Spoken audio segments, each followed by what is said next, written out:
This is Pop Culture Confidential, and I'm Christina Yerling Biru.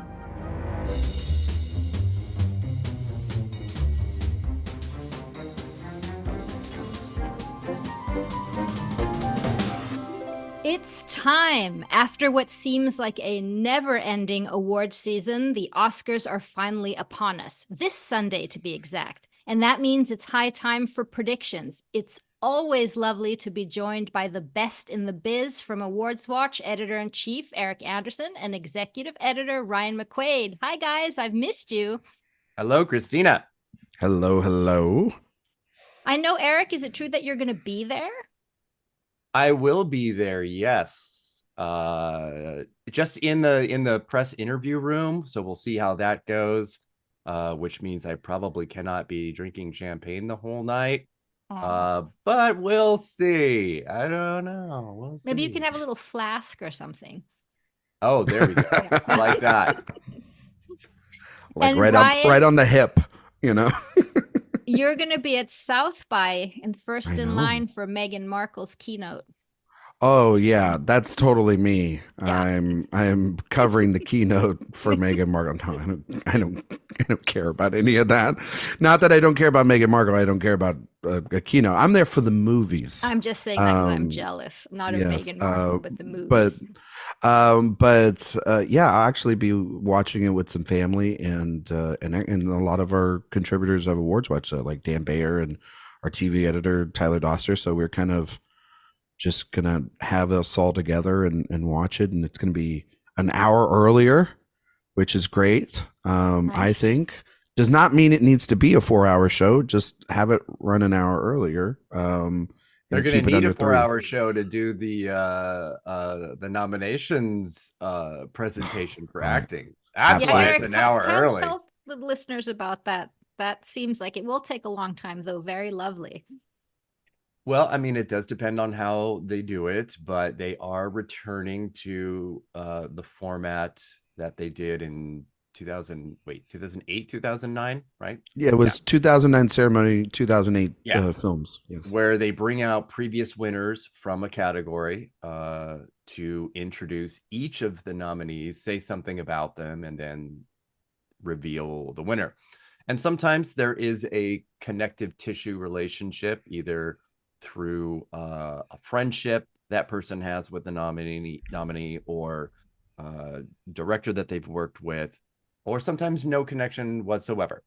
It's very, very up in the air, very random. So that's what's happening this year with 20 returning winners. And they did throw a couple of like extras in there to throw us off a little bit, because Al Pacino and Lupita Nyong'o are on the list of presenters, but I think most people think that they are doing something different or separate. Mm-hmm. I think Pacino is presenting Best Picture with Michelle Pfeiffer. It's the 40th anniversary of Scarface.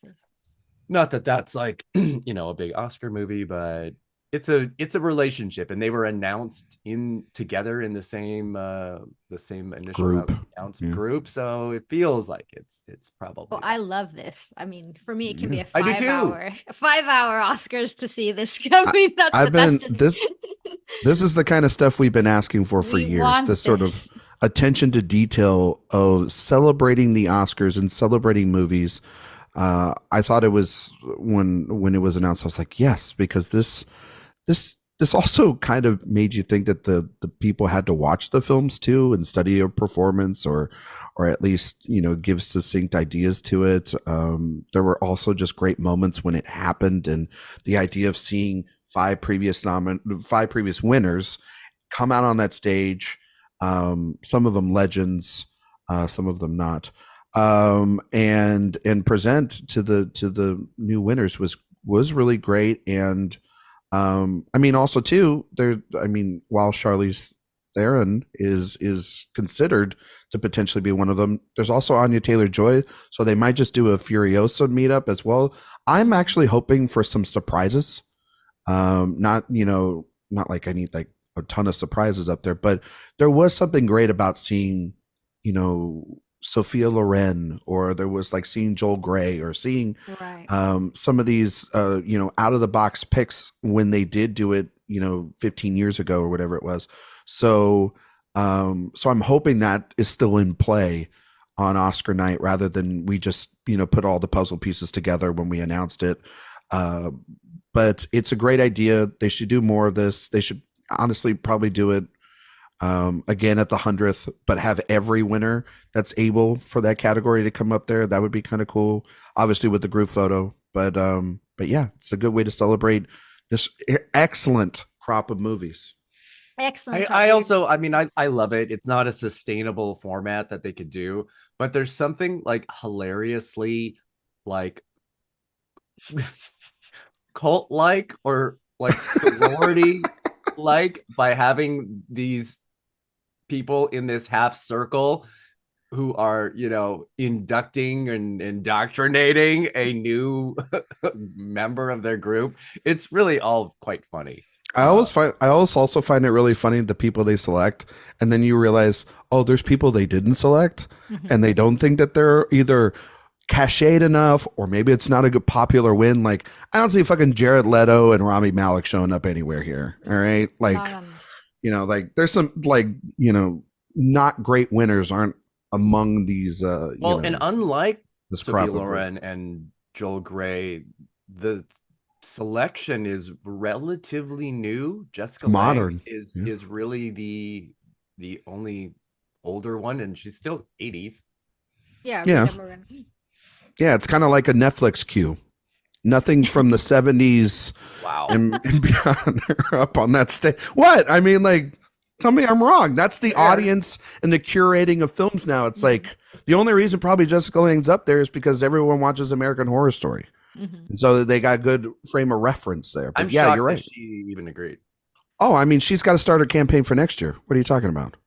She's coming for that third Oscar. And if you think that she's not coming for that long day's journey into next year, Eric doesn't think that. So if you are a Jessica Lange fan and you want to see someone not predict her next year, at awards_watch on Twitter, go into his DMs. He loves stuff like that. Wow. Great. Another season of that.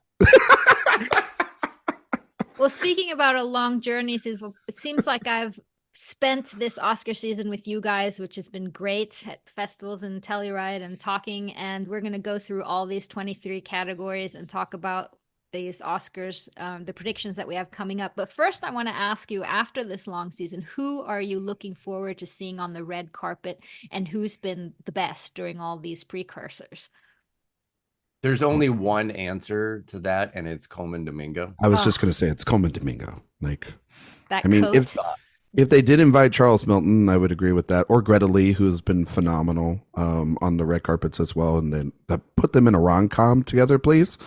But yeah, Coleman Domingo has fucking killed it at every single look. Like, he will be actually at South by Southwest Friday night, and then he will be flying to the Oscars on Sunday. So he is one of the busiest men now in Hollywood, it seems like, and prepping his two films, including the Michael Jackson one. That he's just got so much. He is going to be around for a long, long time, and rightfully so, because he's a fantastic, fantastic actor and an even better human being. And so, but yeah, I mean, Lily Gladstone's actually looked really fantastic on red carpet looks, and I just can't wait to see what kind of different shade of all black that Cillian Murphy wears, because he's been pretty standard when it comes to that. But it'll be interesting to see, like, I guess no one's going to pull like a Kristen Stewart at the Love Lies Bleeding red carpet where they just fucking dominate. All right. I mean, talk about a fucking legend. It's incredible. I lost my mind. Me too. I think Da'Vine Joy Randolph is going to absolutely kill it, because her stylist is A+. She knows what colors work for her. Her draping is flawless. No, but it's just flawless. I can't wait. Yeah. What about speeches? Who's had the best speeches? I know Ryan, you've had some things to say about Davine's little pieces I'm not of the only paper, one. she said. I'm not the only one. Eric started all this, and now everybody's getting thrown at me. Okay, sorry. I mean, ditch the paper. It's time. It's time. You're gonna win an Oscar. Ditch the paper. Get up there and speak from the heart. This goes for Robert Downey Jr. This goes for. I mean, the reason why Lily Gladstone's speeches have been so great, and why I think another reason why, when we talk about that category, why we want her to win, is her speeches have come genuinely from the heart and have meant something, and you feel the emotion of that win and what it means.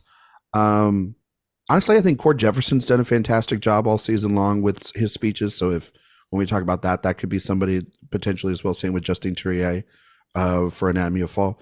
Christopher Nolan's done a fantastic job too. But I'm really more interested in seeing the craft winners and their speeches, people that we haven't got to see a lot, like Hoyte van Hoytema, Ludwig Göransson for Oppenheimer, Jennifer Lame. I would love to see obviously the production design, whoever wins that. I think there's going to be some great little speeches there. And then the shorts are always the more interesting speeches too, because depending on whatever short wins, it's got a message behind it. If it's the, John Lennon, Yoko Ono one, that's a good time to go to the bathroom. Not so much. Because that's where that short belongs, in the bathroom. But yeah, it's kind of a general rundown, I guess, right? Eric, have there been any speeches during these award shows that you think may have even swayed, that have been so good that could have swayed the voting?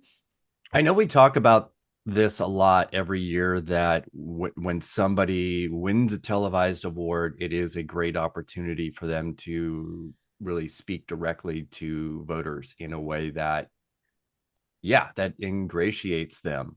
And sometimes, you can just be an absolute front runner like Da'Vine Joy Randolph, and speeches don't really matter that much. And then other times, you want to hear this person talk again. You want to hear Lily Gladstone give context to what it means to be on that stage. I think it can. I'm not sure this year has seen many speeches that would be that inspiring to really sway somebody. Maybe Gladstone. I think she's probably the closest. And that's really because the other categories are, the front runner status is so far out in front that regardless of nobody outside of Nolan is going to win, no matter how great their speech is. Nobody outside of Downey and Randolph are going to win, no matter how great their speeches are. Paul Giamatti's have been wonderful and funny, but we'll see how that works out for him. Let's discuss this now. Let's get into the predictions. I'm gonna shake things up for you because I know you guys have been doing predictions everywhere. So I've done the order of the presentation of last year's telecast, so that we don't go in exactly the same order that's on Wikipedia or somewhere else. So that's how we're going here. And that means we're starting with animated feature film. Films are The Boy and the Heron, Elemental, Nimona, Robot Dreams, Spider-Man, Across the Spider-Verse. Who wants to jump in? Eric? I love this lineup. First of all, the level of queer characters and subject matter in this lineup is really, really exciting. I actually just watched Nimona last week. It's good. Oh my God. So I love it so much. I loved it too. Come on, boys kissing. Let's go. I know a lot of us think that this is a very close race, and I do think that it's close-ish. But I'm definitely leaning Spider-Man. That was my prediction. I think the BAFTA and Globe wins for The Boy and the Heron are wonderful. They're really, really great wins, and they speak to a more international appeal than Spider-Man, but I just feel like it's going to lean to Spider-Man. It's going to be interesting. It'll be, the first film direct sequel to win after its first film won in this category.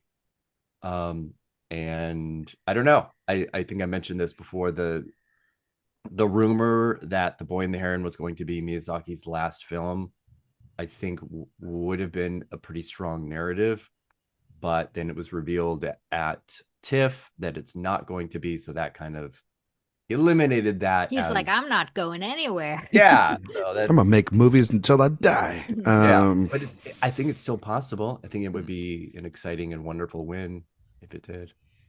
I'm so conflicted about this. I feel like Spider-Man, I mean, there's another one coming. It's a sequel. It's a middle movie. Yeah, it's the middle movie. Miyazaki, as you were saying, 83. This movie, but the only thing is that this movie did split many. I mean, there was quite a divisive in terms of this wasn't as accessible as many of Miyazaki's other films. That may be the thing, but I'm really conflicted. But I'm going with Spider-Man Across the Spider-Verse just on the basis of its previous wins. Yeah, I mean, I love The Boy and the Heron. It was in my top 10 of the year. I think it's a truly transcendent piece of art from one of our great filmmakers ever. And yeah, I understand that it's not accessible for everyone. I don't care about that and my personal takes on it. Like if you're not watching his movies by now, maybe you don't love cinema.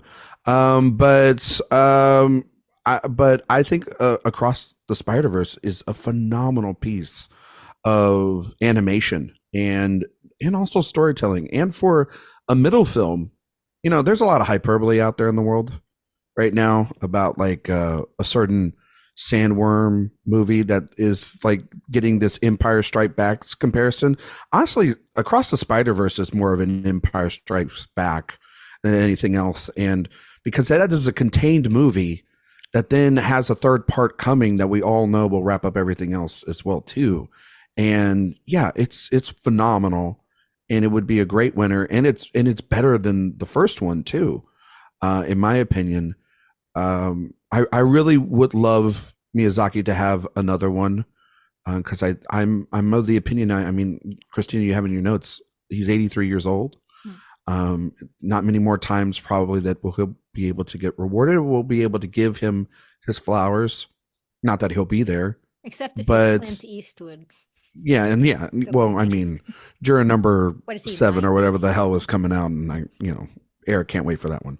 But yeah, I think I'm gonna go Spider-Man just to be safe, playing a little head over my heart there. But I do think it could go close. I mean, that international vote does sway in certain places and not in other places. It's interesting where, like, you look at last year at the Oscars, All Quiet's wins really were from that international component. But it didn't matter above the line because, Everything Everywhere All at Once was so beloved by everybody else. So, and maybe some of that contingent as well from the international voters too. So it's interesting to see where that strength from the 25% that live outside of the United States, the voting body, where they place their love in certain categories. But I think across the board, it'll be Spider-Verse.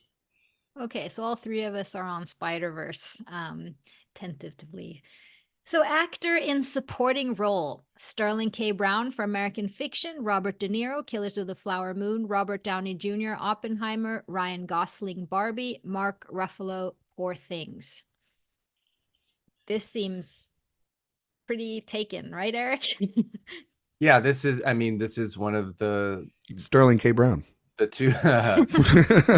two acting sweeps. There is no question here. There's no room for a surprise at all. It's Robert Downey Jr., and that's the end of that. Yeah, it's been Downey Jr. the whole time. And I knew this was going to be his win for a long time. And just made sense.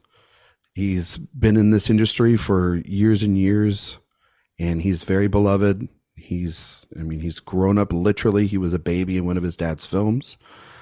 He's one of the biggest superstars on the planet. He does a performance that is completely different than what we've seen him be in an Iron Man suit for the last 10 years. It's not different than something like Zodiac or some of his earlier work in his career, but it's definitely a reminder that he can be a serious actor when he's not surrounded by a green screen. And I think he's going to give an emotional speech. I think he's going to probably mention his dad. Yeah, he's been saving that. He hasn't really talked about his dad. I think it'll be like when Jamie Lee Curtis mentioned her parents last year, or when Joaquin Phoenix mentioned River Phoenix in his speech. I think it'll be somewhat of a very reflective moment, or when, Brad Pitt mentioned his parents, or Ridley and Gina Davis. Like these, I think it'll be very early in the telecast, and I think it will be a very emotional moment for him. And he wouldn't be the person I give this award to out of these nominees. I give it to Robert De Niro, because I think he's phenomenal in Killers of the Flower Moon. But I do not think Downey is a bad winner, and I don't think anything that Oppenheimer wins, I do not think it's bad. I think people are at that point of the year where they want to start turning on it because it's the favorite. If this is considered boring, you should go look at the wins that Coda won for. You always want that one in there, don't you, Ryan? Just going to point that out. Yeah. Just on the record. All right, moving on to actress in supporting role. Emily Blunt, Oppenheimer; Danielle Brooks, The Color Purple; America Ferrera, Barbie; Jodie Foster, Nyad; and Davine Joy Randolph in The Holdovers. Also completely locked in here with Davine. Man, Emily Blunt coming in last second. Eric's going to have to predict her. I just wanted another chance for Erik to talk about Emily Blunt. And that would actually be an upset that would be so funny. I wouldn't even mind it. Yeah. I mean, obviously, I hate it. I think worst nomination of all 20. But it would be funny. I don't think she's the worst of all 20, but yeah, she's definitely in the lower. She's in the lower tier. Who's worse?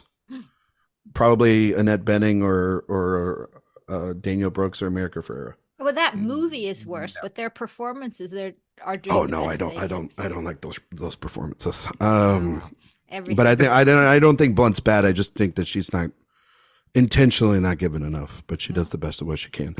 It's Randolph. We gotta say this on a show. Just put it out there. So we know maybe the 5 that are going to go out there and present this Oscars. For the love of God, if the Academy gives Octavia Spencer the opportunity to present a Davine Joy Randolph, it's so lazy. It's very uninspired. It's also someone playing a maid handing it to someone playing a lunch lady. It's very stereotypical of these wins. Please do not do that. Please change it up. Please, the optics of it just do not look good. And Erik and I have talked about it. That being said, ditch the paper, go out there, be funny, be the charismatic actress that we know she is. She's a hoot when she's, been on the circuit and not doing sort of staged, like written ChatGPT speeches. Like, just let her go out there and enjoy her Oscar moment. It is her moment to shine, and I hope she does for a very good performance, in my opinion. Yeah. Erik, in these 2 supporting actors, any upsets at all you see? No. She's like she's like one of the most rewarded actresses ever in the history of award season. Period. It is. We might not see something like this. The Gotham. I mean, that was it. And like one critics group where she tied with McAdams, where she didn't solely win it, but but still won. She didn't lose. No, she didn't lose. No, you're right. It's really almost unprecedented. Quite. I mean, this beats Helen Mirren's run for the Queen, or even Ki Kwan. Absolute. It's oh yeah, Kwan missed a lot at the beginning. Yeah, he missed. Well, he also missed BAFTA too. Yeah. So this, I mean, this is, yeah, Yeah, unprecedented. it's a bigger sweep than Downey even. All right, documentary feature film 20 Days in Mariupol, Bobby Wine, the People's President, The Eternal Memory, Four Daughters, and To Kill a Tiger. Ryan, do you have a... Yeah, I think it's going to be 20 Days in Mariupol. I think it's all, you talk about speeches. That could be a very emotional speech. It could be a moment in the telecast that's pretty profound. And I mean, maybe Bobby Wine, but I don't. I think it's just going to be 20 Days in Mariupol, and we're all kind of. I mean, because something like Still, which won a lot of critics prizes, or American Symphony, which won the PGA over 20 Days in Mariupol, like those aren't here. But those are the more populist sort of picks, and I think 20 Days in Mariupol is very timely, and I think it'll win. Well, I'm quite sure about it. I have that one as one of my biggest predictions. I don't see anything else at the moment, how timely it is, and it is really a powerful film. So I see this one winning. Erik? Yeah, it's not really much of a matchup to me. This is a pretty easy win for 20 Days, and I agree with Ryan. I think it will be a powerful speech. Yeah, it's easy win. I liked hearing that. I agree with Ryan. That's a very rare statement said from That's his the mouth. one you get today, Ryan. I know. So. I know.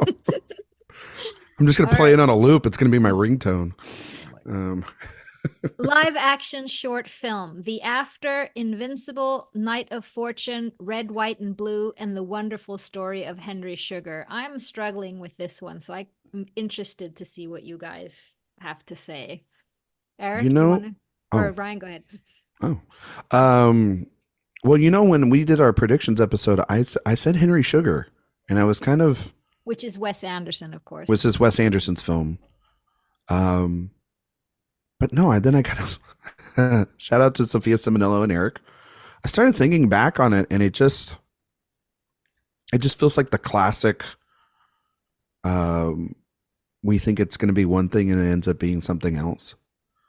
And given everything going on in this country, if people see Red, White, and Blue, which is another very topical short, and people really like it, even if it has a twist or whatever in it that some people are like mixed on or whatnot.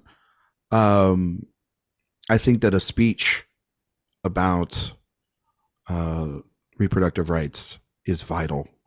And I think that it's, the argument about Henry Sugar is it's like, oh, it's a chance to give Wes Anderson an Oscar.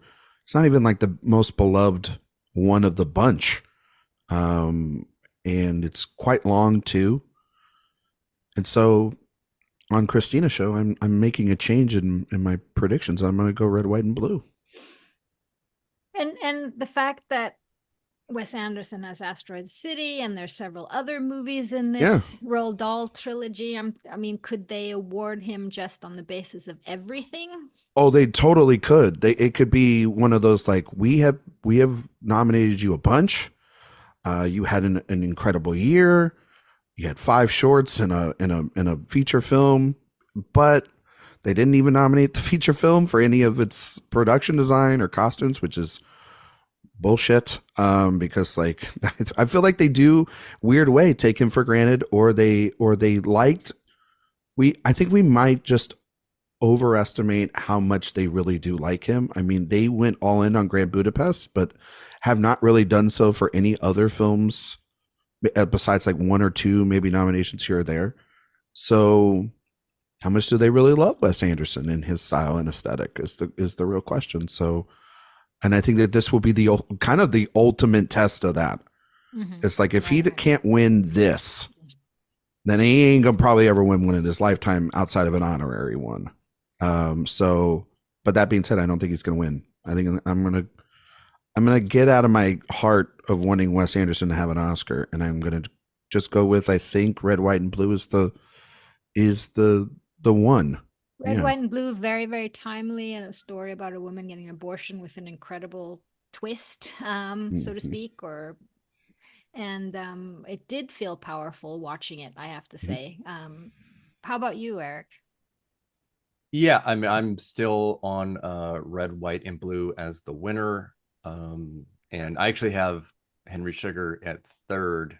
Whoa. I have The Wow. After at number 2, which, another Netflix film that has been pushed pretty hard by them. And then another in the very traditional style of this category to be a lead pipe of race issues, of trying to be able to get, you know, something down in a shorter period of time to hit its point home.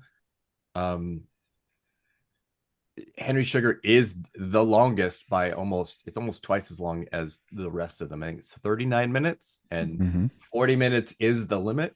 That might be the limit for a viewer for something like this. We also know that, director names are not on the ballot, the online ballot.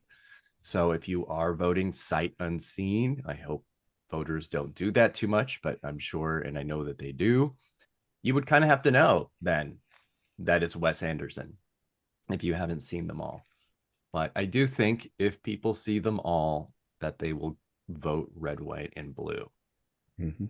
Not necessarily for quality or quantity, but just historically. The timeliness of it. Yeah, I was going to say, it's just emotionally more resident than Henry Sugar, Well, I'm going to go with that one too. I feel swayed.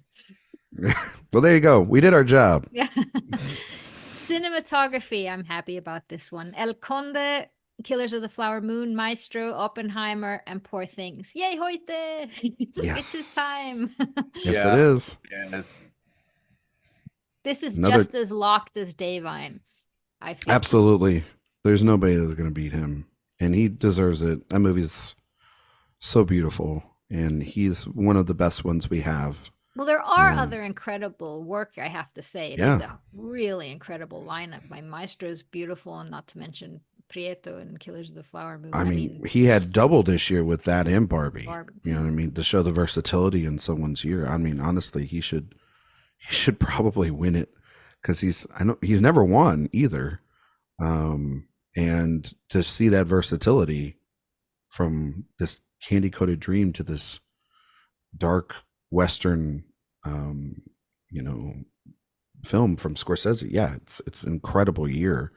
And then there's also just great movies that weren't even nominated. I mean, like Zone of Interest is a movie that should have definitely got in here. Like, sorry, Ed Lockman, but what the fuck are you doing in here? Like, you didn't make May December, so I can't even argue that. Like, which is another film that I would consider, or All the Strangers, or All Dirt Roads Taste of Salt. There's so many movies that were just incredibly shot this year. And then there's Poor Things with the Fish Island. So there you go. Yeah, there's a lot of fish islands in his movies. Anyway, what do you think? Do you feel the same, Eric? Right? Yeah, I mean, this is a pretty, again, a pretty easy win. He's won everything up to this point that he could and needed to. I mean, how do you argue with having to create brand new lenses and formats and ways to shoot film? Brand new film. Kodak had to create brand new film for him for this. Black and white, first time ever used on IMAX. Yeah, it just carrying those IMAX cameras around. You've seen all those. Yes, carrying them. Just that's a heavy load. Oh. Yeah. But I mean, this is close-up. This is an IMAX film that is full of close-ups. This isn't about trying to, find the largest landscape possible. It's close-ups. And yeah, I mean, the work on this is extraordinary. I do love, as much as El Conde being here over other things is not great, I do love that the lineup is playing with aspect ratio and black and white and multiple formats in a way that I think is is how to celebrate this category. Yeah, I agree with that. All right, makeup and hairstyling. Golda, Maestro, Oppenheimer, Poor Things, and Society of the Snow. I think it's going to be Maestro. I think it has a funny trajectory because of all. First, it had Kazuhiro had all these complaints about the nose, which sort of died out, and then it's like the best old age makeup I've ever seen. Mm-hmm. It's like had a weird narrative flow regarding the makeup. But that's Yeah, what I'm predicting. Go ahead. and between that and even the whales makeup last year, controversy is always in such a bubble, and voters do not respond to it. So when people online talk about the nose or whatever it is, they are talking in a bubble with themselves. That's not a real thing that voters care about. It just isn't, no matter how many times people yell it and want it to be. It just isn't. Mm-hmm. Yeah, I think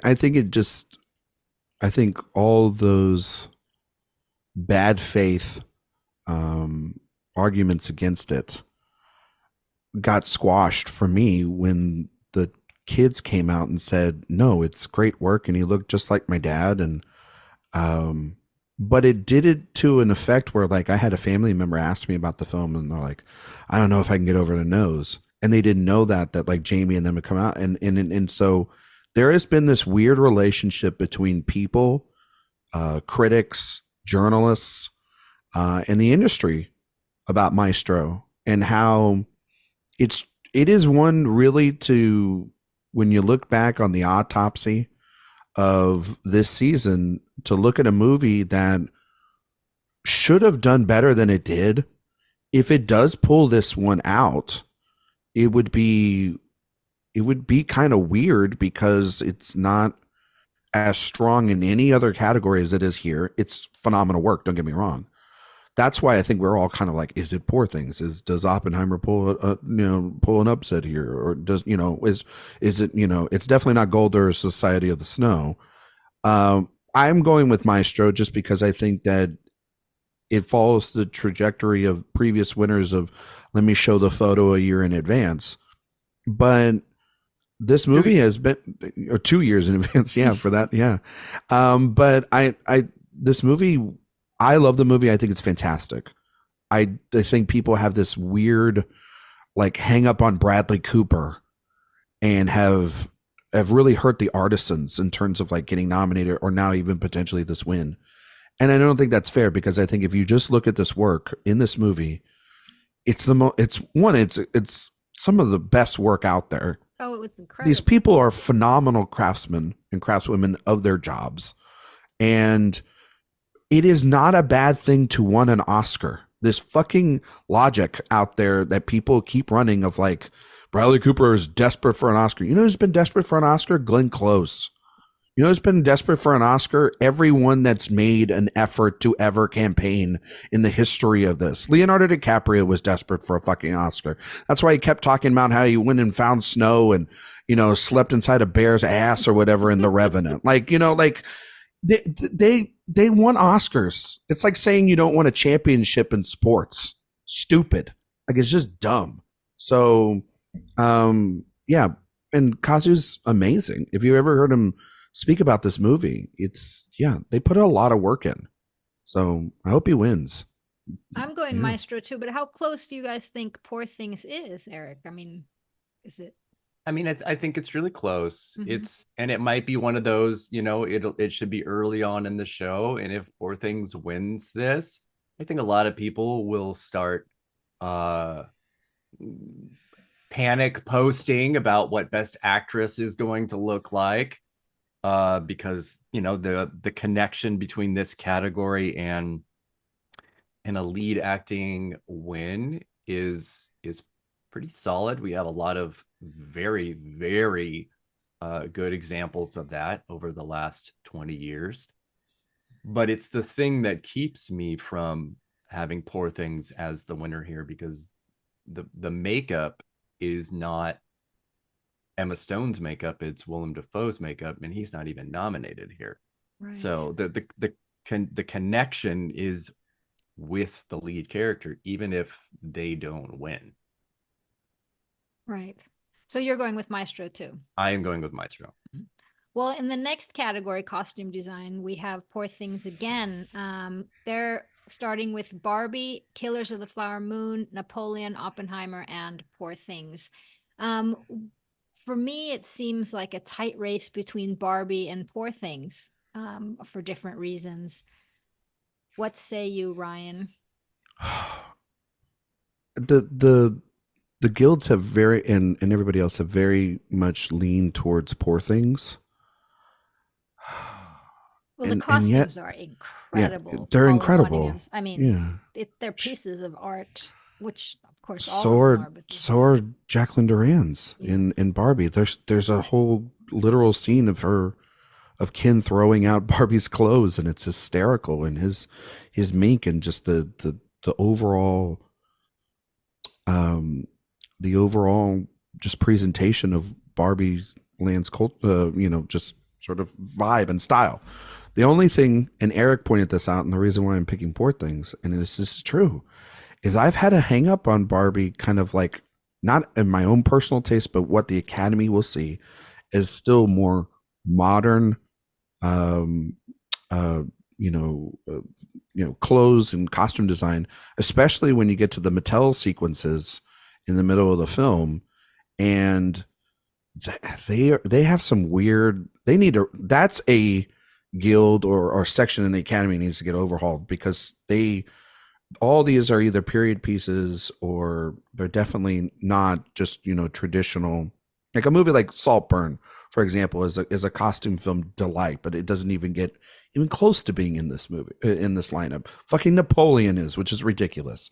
So I think that modern twist on some of their costumes could hurt Barbie, with some purists, and I think it's going to go to Poor Things, which has been very strong with the But guilds it is and with period wins. pieces. I mean, they've built Barbie clothes from No, every generation. I get it, but like and those, but the there's whole the movie whole. is about clothes and I get it, people but there's like dressing a up whole. their Barbies and I get it, but there's a whole section of that movie too where it's just a couple of guys in suits, and they're in the modern world, and they have hangups on it.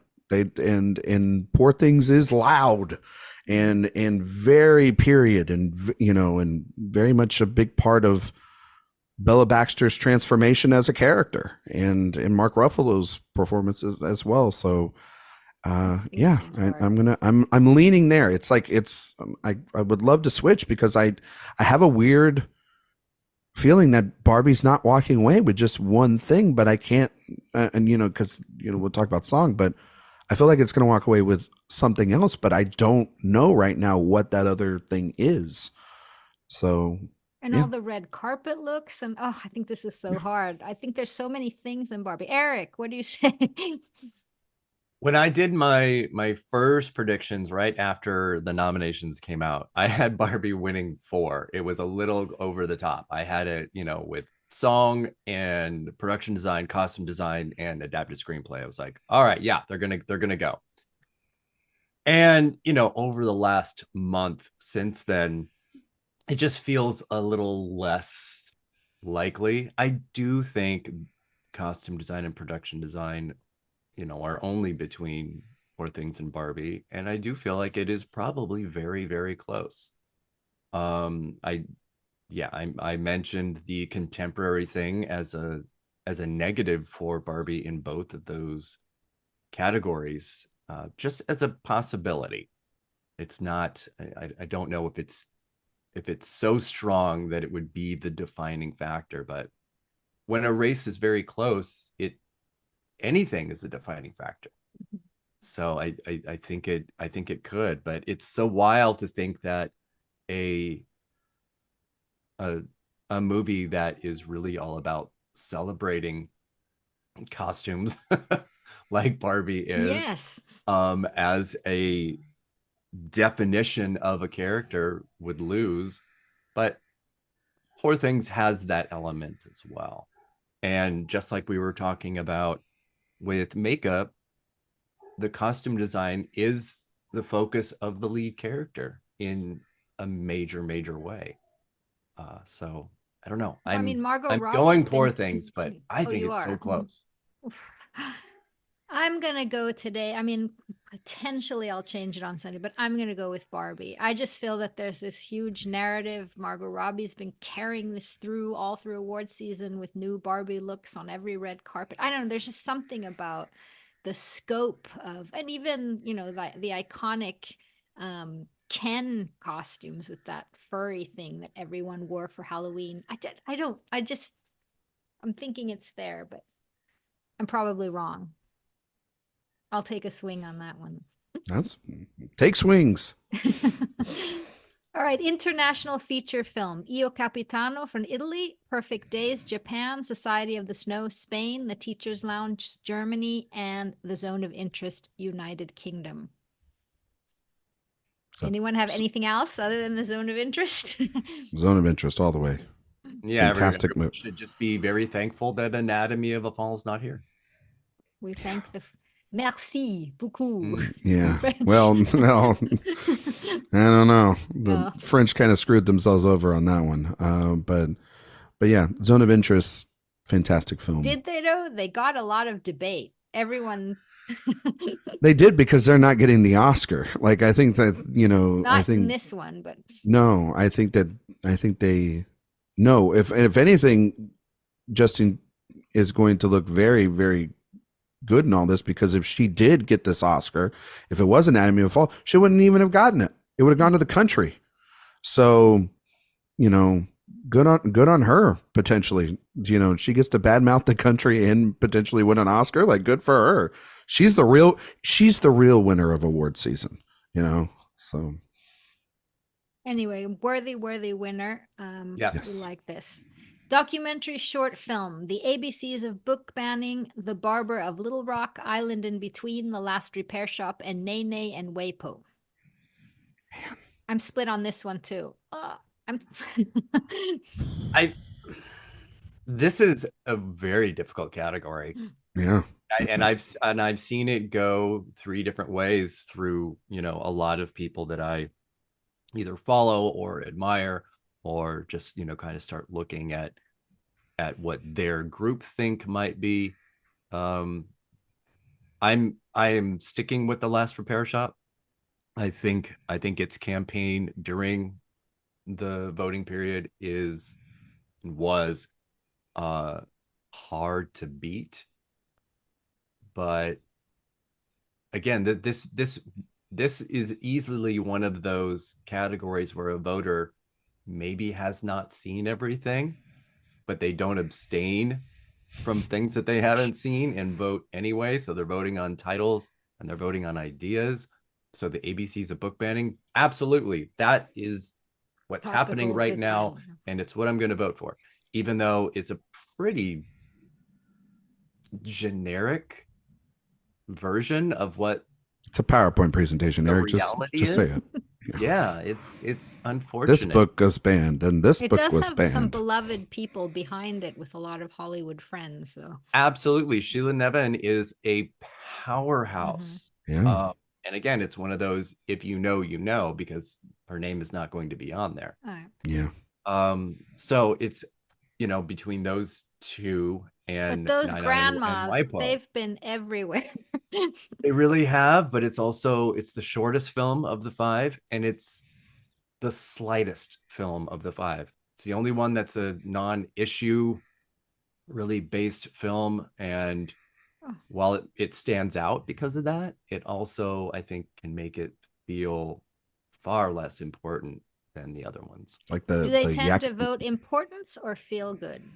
I mean, they had that, like, what was that, the Yak in the Classroom movie the other year or whatever. Yeah, and but that was documentary feature. I know, right. I know, but what I'm saying is, what I'm saying is even in the shorts or even in something like that, they do not go with the sentimentality in these, and they go with the things that are either more pressing, or they go with things that have a narrative.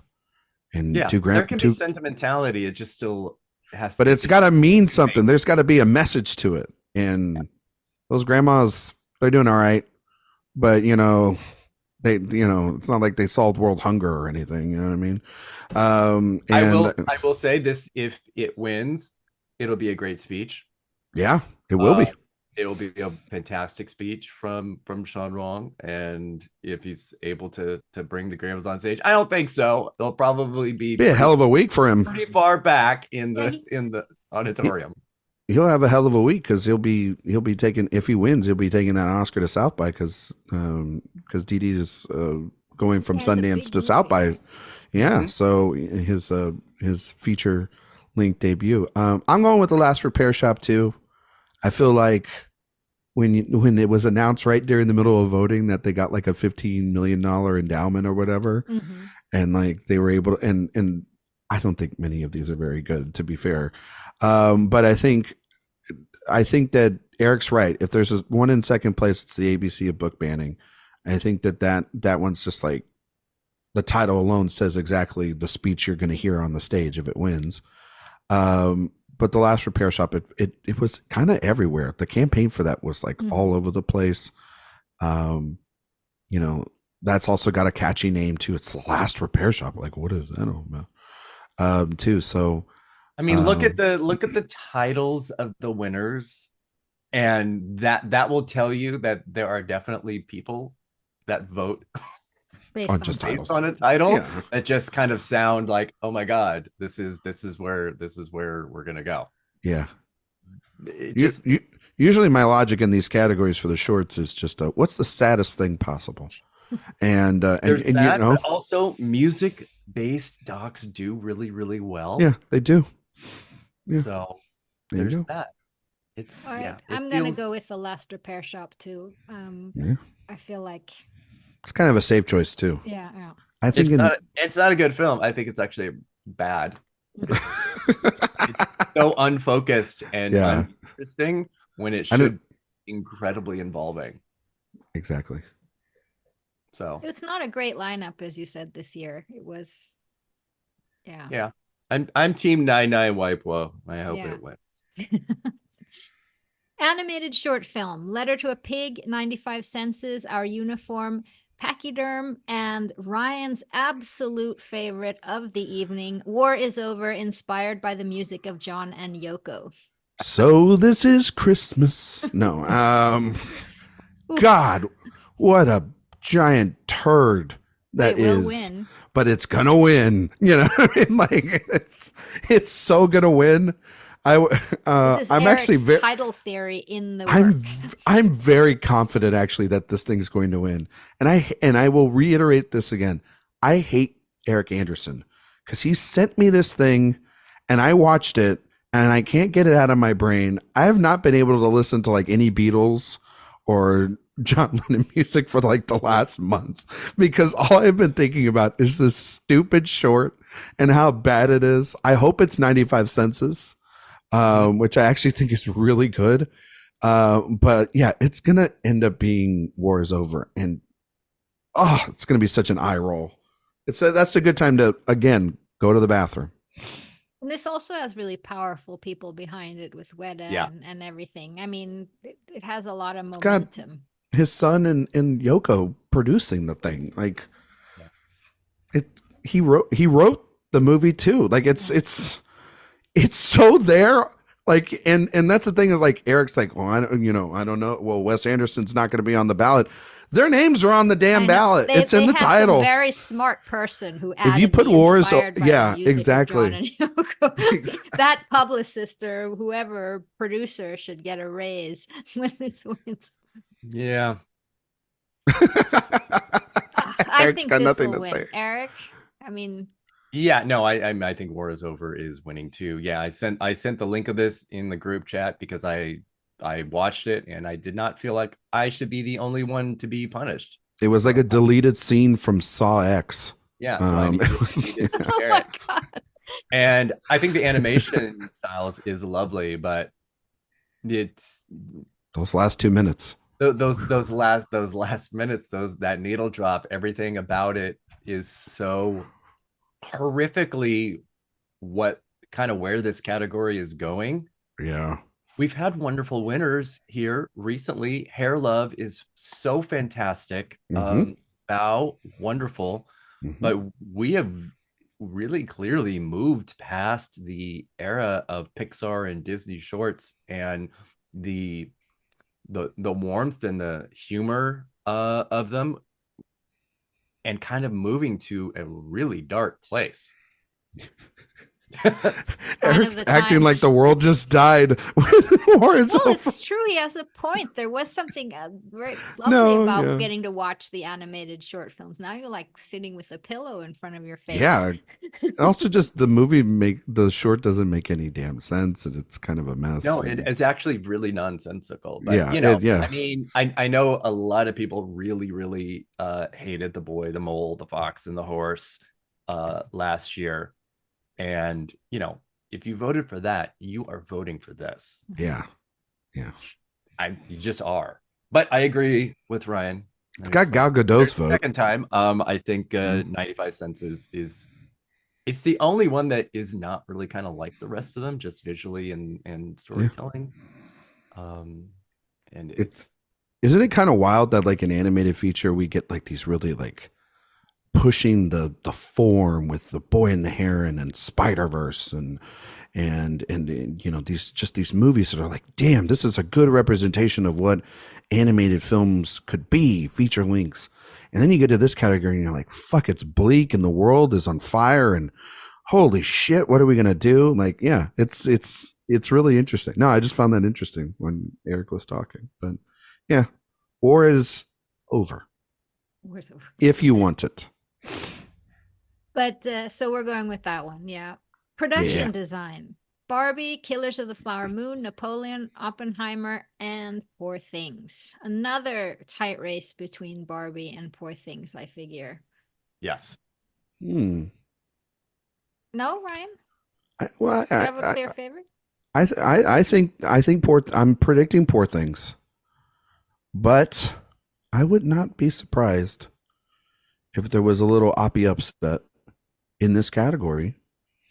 Because I do think there's going to be some downvoting for sure, some down balloting voting where just people vote essentially for Oppenheimer in every category because they love it. It's a very beloved film, and I think that I do not subscribe to the vote splitting, but I think that it is a tight race between all three of these. Any one of them could win.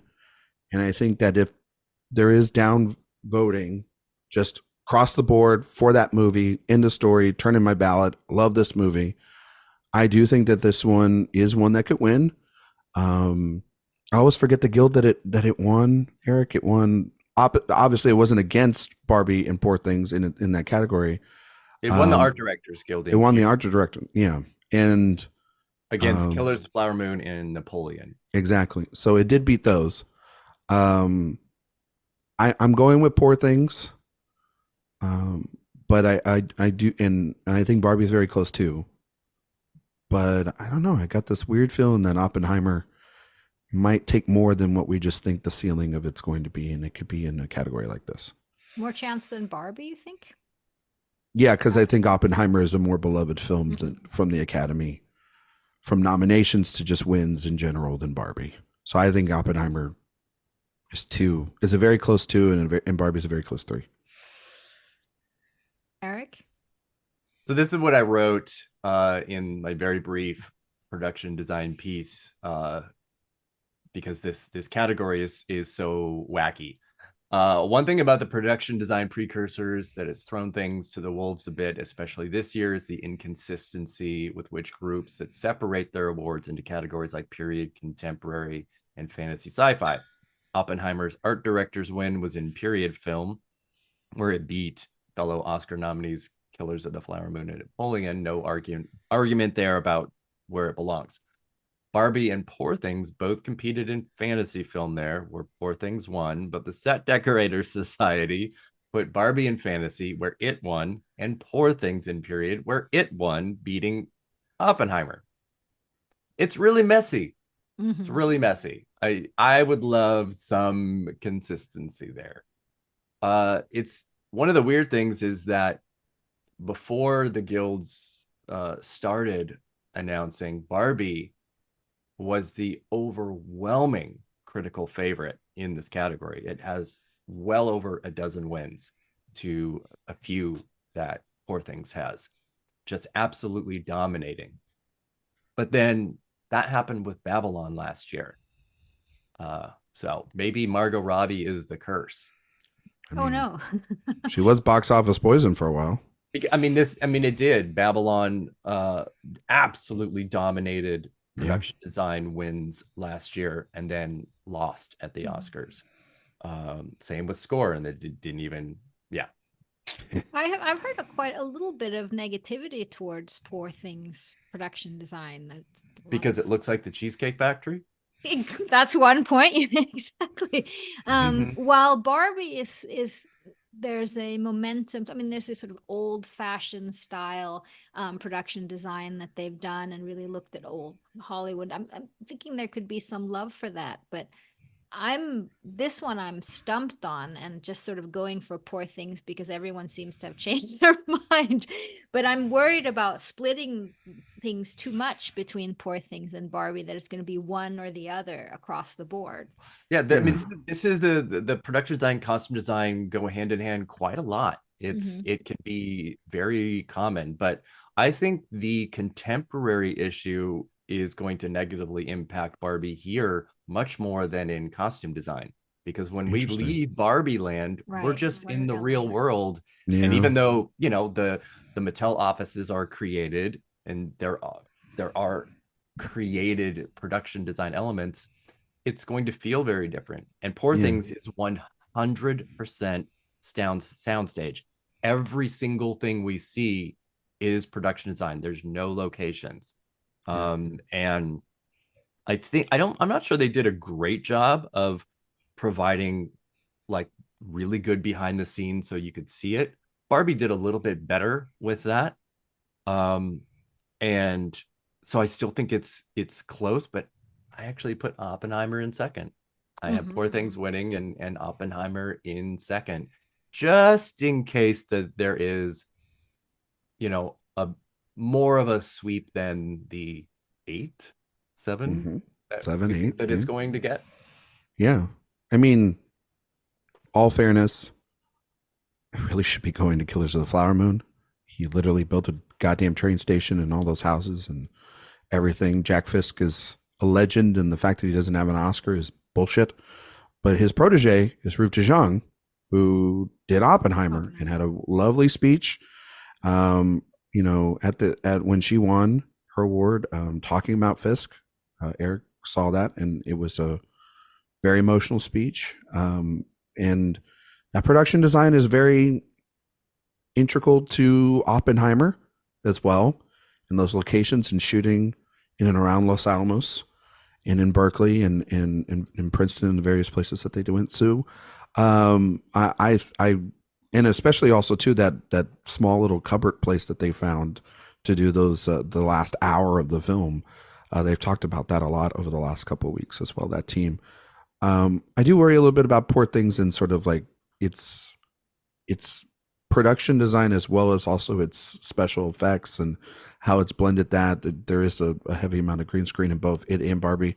I agree with Erik. I think like there's a couple of moments in Barbie, especially like the car chase, scene to buy the latest Kia Forte, where it's not the most pronounced, but Poor Things is the loudest. So that's why I'm going with it. But if Oppenheimer won, it would be great. Honestly, like 4 out of the 5 would be pretty good wins here. If Napoleon won, which is not, I would scratch my eyes out. I hate that movie so much, and just think it looks trash. But Well, war is that over. lamb chop though. I mean, listen, and those catering, boats. yeah, those. You think you look so great because you got boats. Boats. Yeah, no. Yeah, I'm going with Poor Things here too, at the risk of splitting. But since I have Barbie on costume for the moment, but I agree with you here. This is a little bit too much of the contemporary scenes. Original score: American Fiction, Indiana Jones and the Dial of Destiny, Killers of the Flower Moon, Oppenheimer, and Poor Things. Another Ludwig second win all the way. No, it's John Williams. He's going to do it, guys. Indy 5. Let's go. Let's go. No? Okay. No. That's one of the worst nominations across the board here. It's Ludwig Göransson. Not even close. It should be his first win. Correct. It should, Well, yeah. now He has Nicholas two. Bertel's Oscar. Yeah. So yeah, his first win's ridiculous. Yeah, that's a bad win. I'm sorry. I agree with Eric. Yeah. I don't like We're that happier win. about this win one. for him here. Oh, this is an incredible win. And his two scores with Nolan, this one and the Tenet score, are easily some of Nolan's best scores in his films. It's like that and Interstellar are the three I think of the most. So Well, that seems clear. So moving on to visual effects. The Creator, Godzilla -1, Guardians of the Galaxy Volume 3, Mission Impossible Dead Reckoning Part 1, and Napoleon.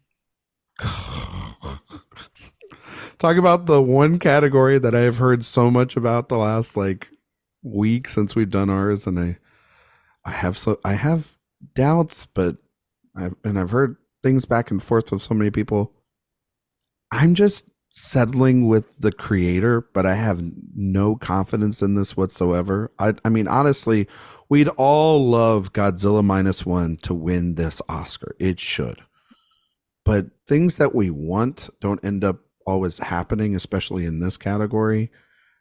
If they were going to ever give one to Godzilla, they would have done it probably years ago.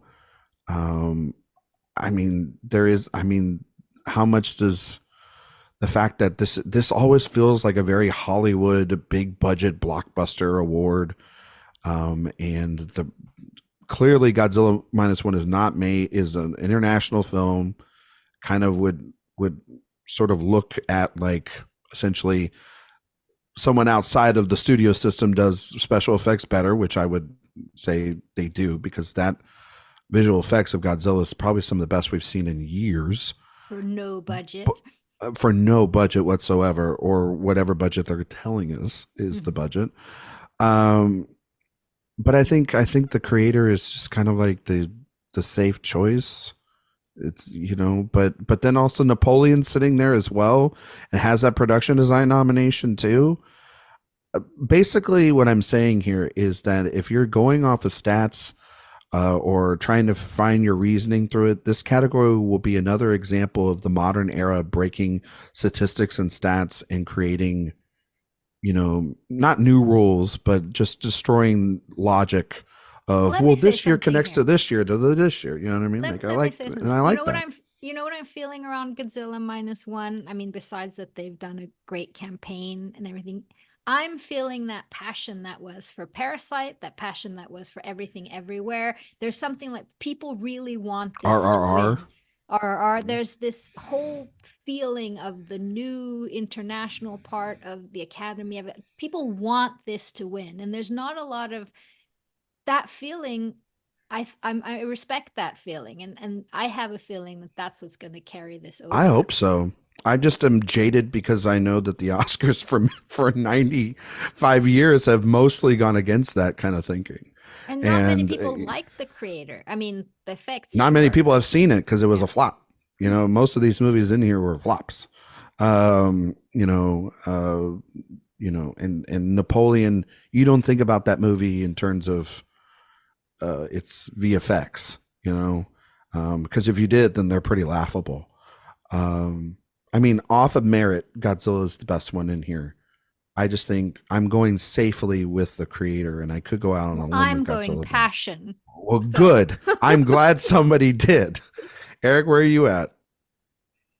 I'm going with the Creator. I completely understand the passion pick behind Godzilla, and passion definitely does drive a lot of voters at the Oscars. It just is. It's a bigger thing than respect of a film is the passion behind it.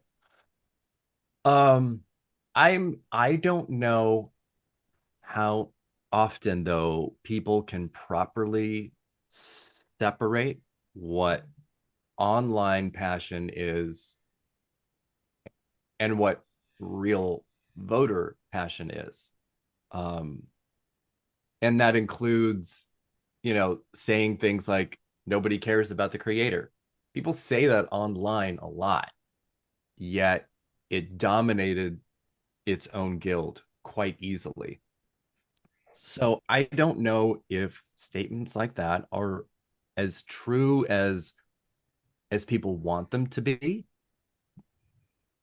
because they want Godzilla to win or need it to win or feel like it can.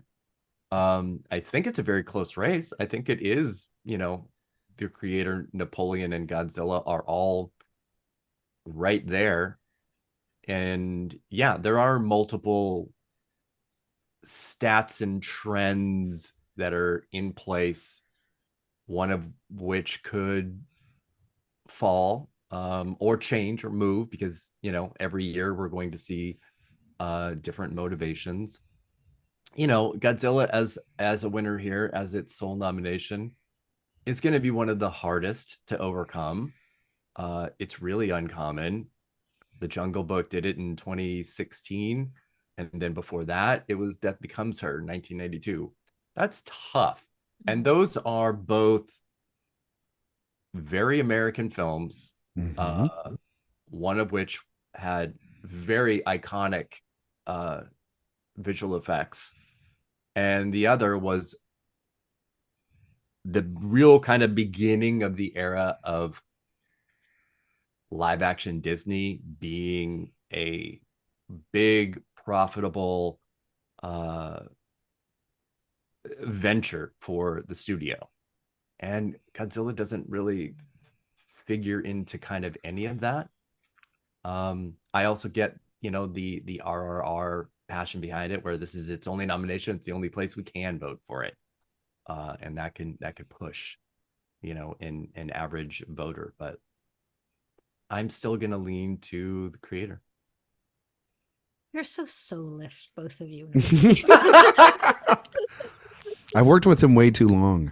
All right. I'm sure you're right. I mean, if Godzilla wins, then it means passion did win over. I love that. Honestly, I'm going to tell you this: if Godzilla -1 won this award, it would be the best win on the night. It would be. We'll have to call it Godzilla +1. There you go, because the plus one's the Don't Oscar. think that I won't fucking tweet something. Oh, you're going to totally do that. You've got it locked in the chamber. Yeah. I'll do it. All right. Scheduling it right now. Screenplays: original Anatomy of a Fall, The Holdovers, Maestro, May December, and Past Lives. Oh, it's Ryan? Anatomy of a Fall. I rewatched it actually this past weekend, and it's a remarkable screenplay. It really is, and it just, I don't know, you're just sucked into that movie from the beginning. What she's able to do as a director, her direction's phenomenal in that movie. But yeah, I just think that if the Holdovers was going to win this category, where are its wins? Maestro's not winning this. May December, it's its only nomination. In Past Lives, I would love Past Lives to win this, because I love the idea of Academy Award winner Celine Song. But I don't think that her film is not as strong as Anatomy of a Fall in terms of nominations. She hasn't been the other one either that's won anything. In matchups against Anatomy or against Barbie or May December or Maestro. Of The Holdovers. It's mostly just been, these are a great nomination for it to have. It's won a lot of Critics' Prize for First Features, Debut Director, all that. And she will be back, because she is a phenomenal writer and director. But Anatomy is a movie, you talk about Parasite and passion. We've seen that. in person at festivals all season long. It's been a movie that has been topical, and I think that, yeah, I think that this is kind of an easy winner. If it didn't win, I'd be kind of shocked, because of the BAFTA win, the Globe win, its passion behind it, the 5 nominations. It's overwhelming, just power through the international categories when it's against something even like Zone of Interest throughout the season too. It's a passionate movie. Rick? Yeah, I am going with Anatomy as well. I actually have Past Lives as my spoiler and not Okay. the holdovers, Yeah. which I know is a little risky, but we just talked about, where a voter can vote for a film. And even though Anatomy has 5 nominations, this is where they will vote for it, because it's not winning Best Picture, it's not winning Director, it's not winning Editing. I know people want Hooler to win. She's not going to win. This is where it will be, and it feels so clear that I'm a little worried. But I mean, this is where it's going to happen.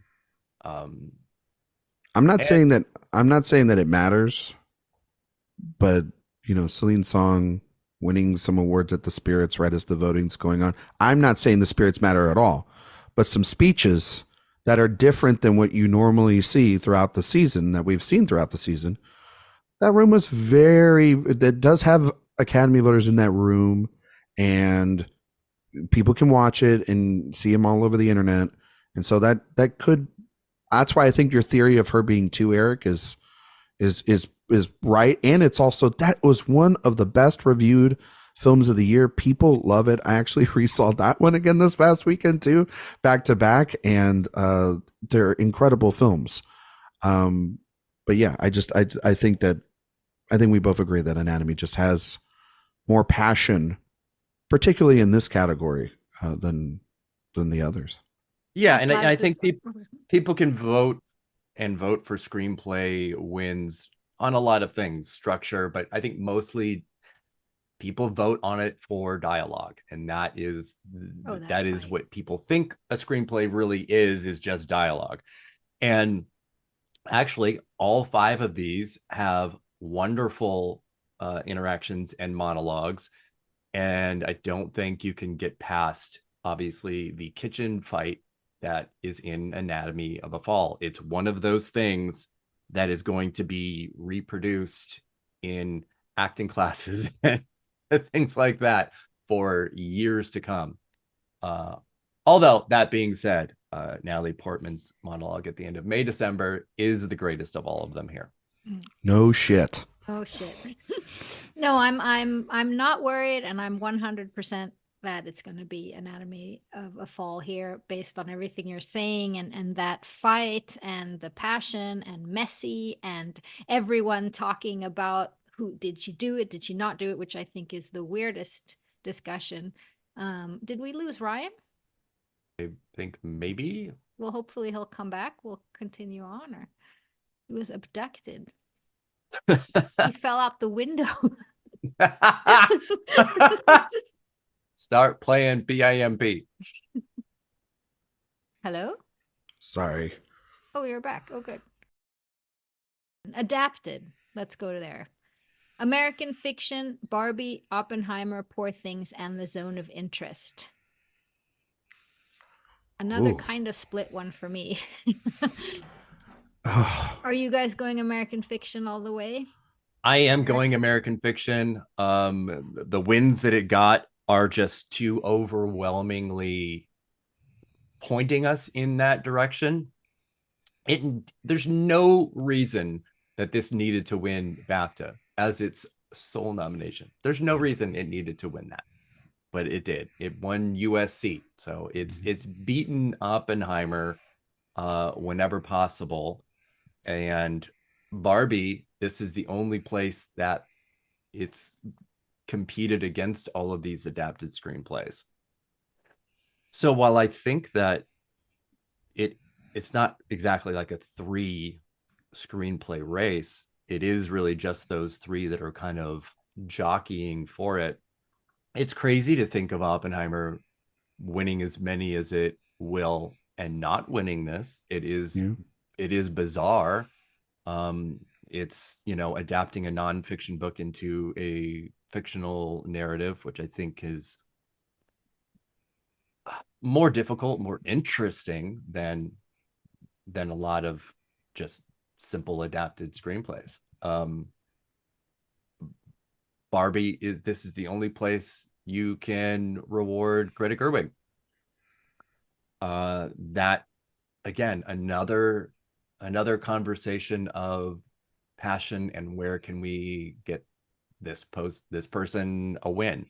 Mm-hmm. I do wonder if the hoopla over her director snub has softened enough by the time that voting happened that it was not a huge factor, but I'm sure it is for some.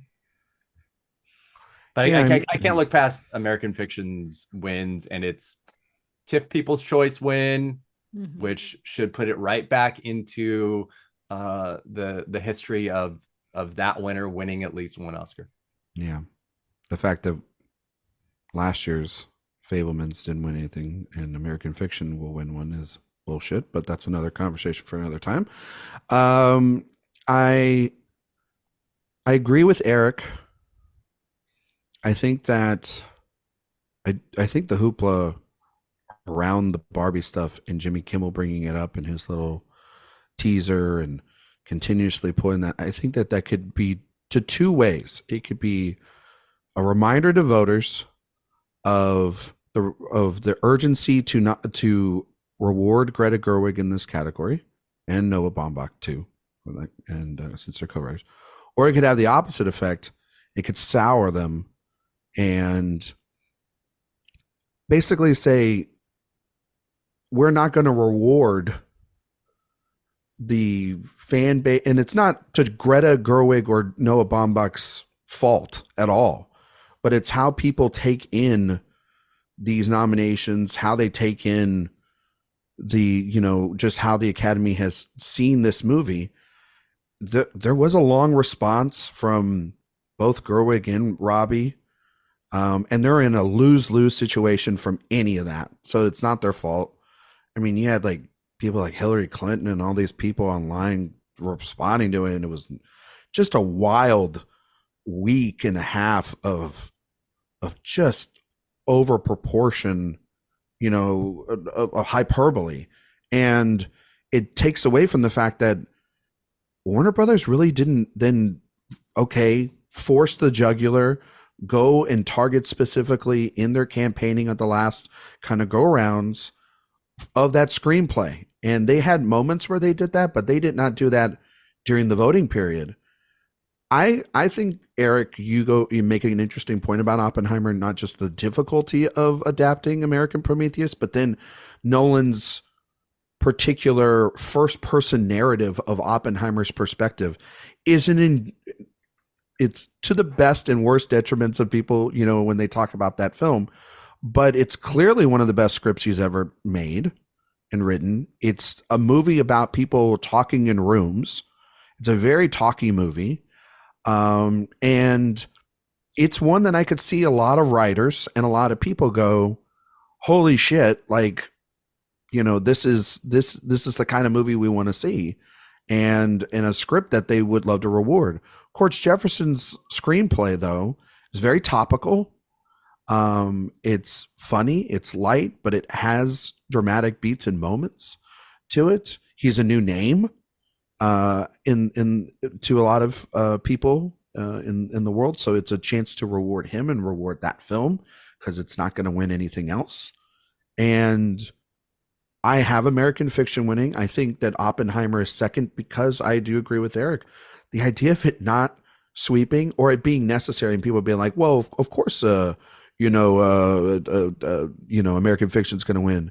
Well, it wasn't necessary for Del Toro to win his or for Bong to win in screenplay or the Daniels to win their last year. And yes, I know that McDonough won at other places, and every year is different. It's not necessary for Nolan to win this award to win Best Picture. And I'm sure, just like Erik said, there's going to be a bunch of tweets going out like, he lost screenplay. What does this mean?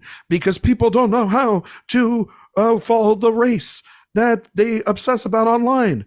But if he did win, it would be like, oh, okay, this is the most Oscars since Lord of the Rings, and which would be crazy for this movie. So it'll hit Slumdog. Yeah, easily at that point. Hit Slumdog if it wins adapted screenplay. Then yeah, but it if it upsets maybe in another category, then it could get to that 9, maybe even 10 category. Yes. So that's why I have it in second. But yeah, I think it's American Fiction, and it's really sad because I would love to see Greta Gerwig have an Oscar, and I know Nolan's winning director. Spoiler alert for that. So it would have been nice to see her, but she keeps coming up short, but I know one day I do know one day she will get one. She is a very popular director, and she's gonna get there. This is a better loss this go around than Jojo Rabbit, in my opinion. Oh, yes. For Little Women. So that's an abomination and hasn't aged well at all. I'm going with American Fiction too. I feel the momentum is there, and is when he had a really nice speech. I think it's a movie that you say feels topical, and I feel in terms of Barbie, of course, would like to see Greta and Noah there on stage together, and just the admiration for what they did with Barbie, for God's sake, putting all these meaningful things into a movie about a doll was pretty amazing. And I think it could have a chance that if that momentum you're talking about after all the discussions about the director nomination loss could come, and Oppenheimer as well. But I feel that it also American Fiction is the one to beat here. Yeah. One last thing too is there are people that do not consider this an adapted screenplay. Mm-hmm. There are people digging their feet in still that this is an original screenplay and it should win an original. And I don't know if this is the thing. That's what's so crazy about this is we have not seen a test run at any other guild, at any critics group, at any television show where where Oppenheimer, Barbie, and American Fiction have been in the same screenplay category. So if Barbie does win this, it just proves that there was passion for it and that it probably was going to win original too. Maybe, I don't know. You never know. That it was the right move to make. Back in the fall, I said, I was like, I think Barbie can win in either, no matter where it goes. And I did believe that for a really long time. But I mean, if Oppenheimer won, it would fit the traditional narrative. If American Fiction won, it would fit the lone screenplay winners that we've seen. If Barbie won, it would be a great win. Like, those are great wins.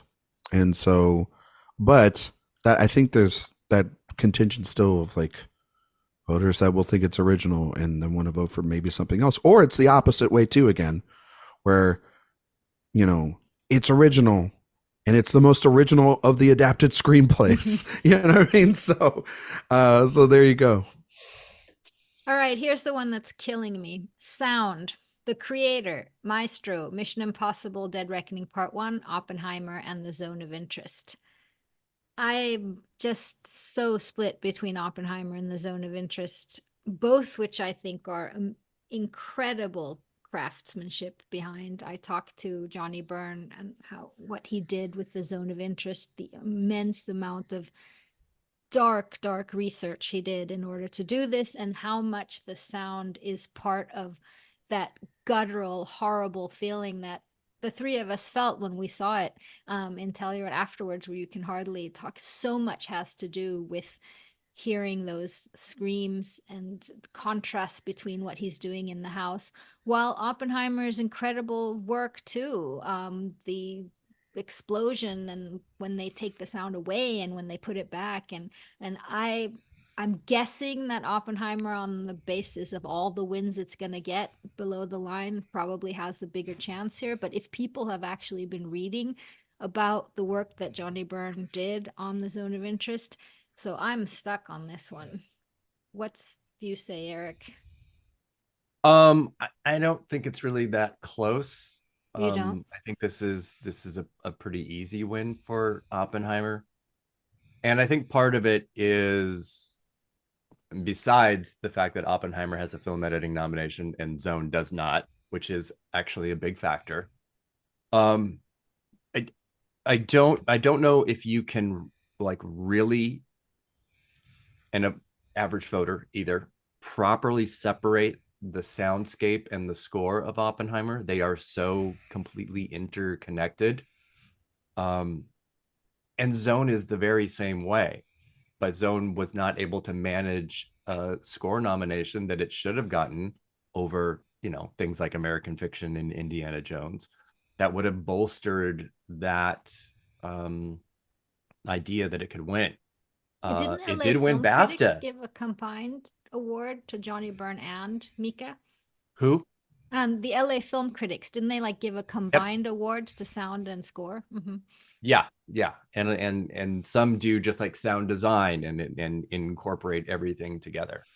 I do think Zone's BAFTA win over Oppenheimer was pretty interesting, but then last week the where is it? Yeah, motion picture sound editors Mm-hmm. opted for Society of the Snow over Zone. Mm-hmm. Absolutely shocking, shocking win. Um, but you talked about Johnny Byrne, about Zone's sound designer. I still cannot get out of my head the creation of the sound, and I mean really every moment of the film, because there were cameras and microphones in Everywhere. every single In the room, house. and everything was being shot at the same time so that you could hear things that were happening in real time, even though your focus was on, these two people in this room. You heard the people in the other room. You heard the Not so sounds big over the brother, as he wall. called it. And I don't know if enough people saw that and knew that. It's the kind of thing I hope and I wish that was, more widely seen and presented, because conceptually it's by far the most interesting of any of these five nominees, and what and how they did it, and what they accomplished. I think if we had split categories, which I'm all for going back to split categories, Yep. is we'd give Oppenheimer one and we give Zone another, and we would call it a night, and we wouldn't have to worry about it. And I think it's going to go to Oppenheimer. I don't think just because of the score, the sound and how intricate it is to the editing nomination, and that Zone of Interest does not have one of those. Those have usually correlated. That's been a big correlation over the last in the sort of, well, for a long, long time. I don't even know how far back it kind of goes. Erik knows, he's been around for the 96 years of the creation of the Academy Awards. But I think that if you love Oppenheimer, the sound work in that movie is so integral to it as well. I mean, the particles and the way in which that Oppenheimer is forging these ideas, and then I mean, yes, the Trinity test is the cinematic, moment of the year, one of the moments of the years, and it is a part where everything in that movie stops and you are immersed in sound. I love Maestro's sound work. I think it's incredible. Like, watching Maestro at home does not give it, it does not serve the service of that movie, because when you watch it in a theater, that sound work is absolutely astonishing. The Zone of Interest, to me, would be my personal winner, because that sound work is a character in a big part of making you as an audience member feel the totality of what Jonathan Glazer and that team is trying to do is manipulative in the best way I could say, because it's trying to provoke a reaction out of you and your imagination and how horrific that can be.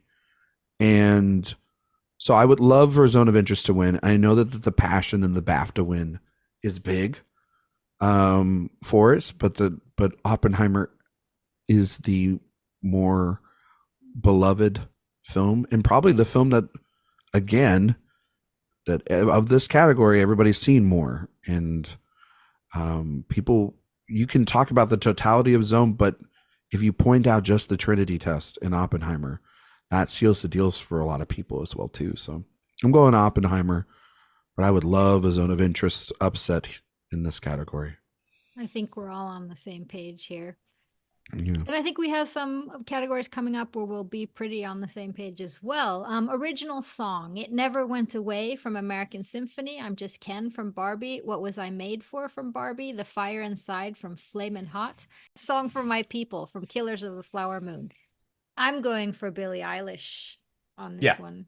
I mean, this is how Diane Warren wins, right? No, I'm just kidding. How many is it now? 11, 13? 15. 15. She's collecting them like Infinity Stones. No, it's going to be Billie Eilish. I mean, the Grammy win for Song of the Year. She's been performing it, at every, child's party in Los Angeles that has a voter for like the last 6 months. No, she has. She's been at like lunches and the Grammys and all these places performing it. She went to like low level guilds. Yeah, she did. She's like, she was at SAG. You know what I mean? Like you just, she was like, let me show you how it's done, Diane Warren. Exactly. She's like, I'm going everywhere. Well, she's 22 with 2 Oscars. I mean, yeah, the youngest to ever have. Will be the youngest ever. To have 2. I think A Song for My People, the Killers of the Flower Moon song, will be the moment of the night. I'm on record about that. I think it will be so emotional, and I think I'm Just Ken will be followed right behind it because people will be so happy to see it and see Gosling do it. Even though I think that it could, it's giving very shades of We Don't Talk About Bruno, where they're going to screw it up. And they're going to have like Megan Thee Stallion show up and you're like, what the hell are we even doing here? No, I mean, one of the great things is that we're getting all of the songs performed by the original artists in the film and not some weird. No, I know. I just exception of that. That it was such a big part of that movie. And I know Gosling doesn't typically, like, he didn't even do the La La Land songs. He didn't do like City of Stars or any of that stuff. No, like that. He's probably going to have some stage fright.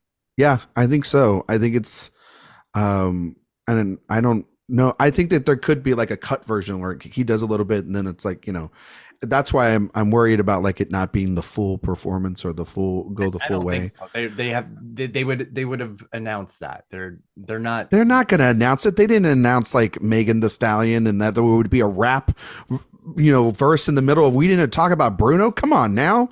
Like yes. You're putting way too much trust in the producers of the Academy Awards. You're putting way too much trust in these people that have screwed this up over the many, many years of having a category like this and having to try to create a moment. We knew Bruno was being performed. That was not. Yeah, we didn't know that there would be like that in the middle of it, and it would be like a really bad version of a song that was very simple to just do. We'll see. But I think Gosling has fun with this song in another way. I hope so. The other ones that he, he's with a bunch of other people, and they did remixes. Actually, the remixes are so funny. Honestly, it would be really, really funny to see like how we've all been kind of predicting that these former winners are going to go present, and it's just a bunch of like former winners that end up being like Kens or something, or we haven't heard anything about like the performance itself. It's going to be very lock and key. We haven't heard about if any of the Kens from the film, or if it's just going to be dancers, or what it's going to be. Actually, it might be very stripped down. He might be dressed up like Lady Gaga last year and doing Hold My Hand and just sing it. What like cannot happen is what happened to Amy Adams where she had to She's do stuck out in the middle. her little happy work song all by herself. That was a nightmare. And you have, I you know what, calling it. That's what they're going to do. They're going to put Gosling just by himself center stage. They're going to fill it with Ken. There have been obviously very questionable musical numbers out Academy Awards. They're kind of famous for it. They fuck up the fun songs, is what I'm saying. They fuck up the fun songs. Rob Lowe is back. Yeah, exactly. Rob Lowe is a Ken doll, and put him out there. But then we have crazy. Robin Williams, doing Blame Canada, and that was a full huge production number. So one of the greatest moments when they get Oscar it right, history. they get it really, really right. Yeah, so that's why I'm nervous about it. Yeah. If Ken is not a massive production number like it should be, I think it's going to be pretty disappointing. But I feel like it's going to be. It's going to kick off the show. All of that's going to be able to help bolster Gosling as a performer so that he isn't really just hung out to dry. Yeah. And I think it'll be done early too.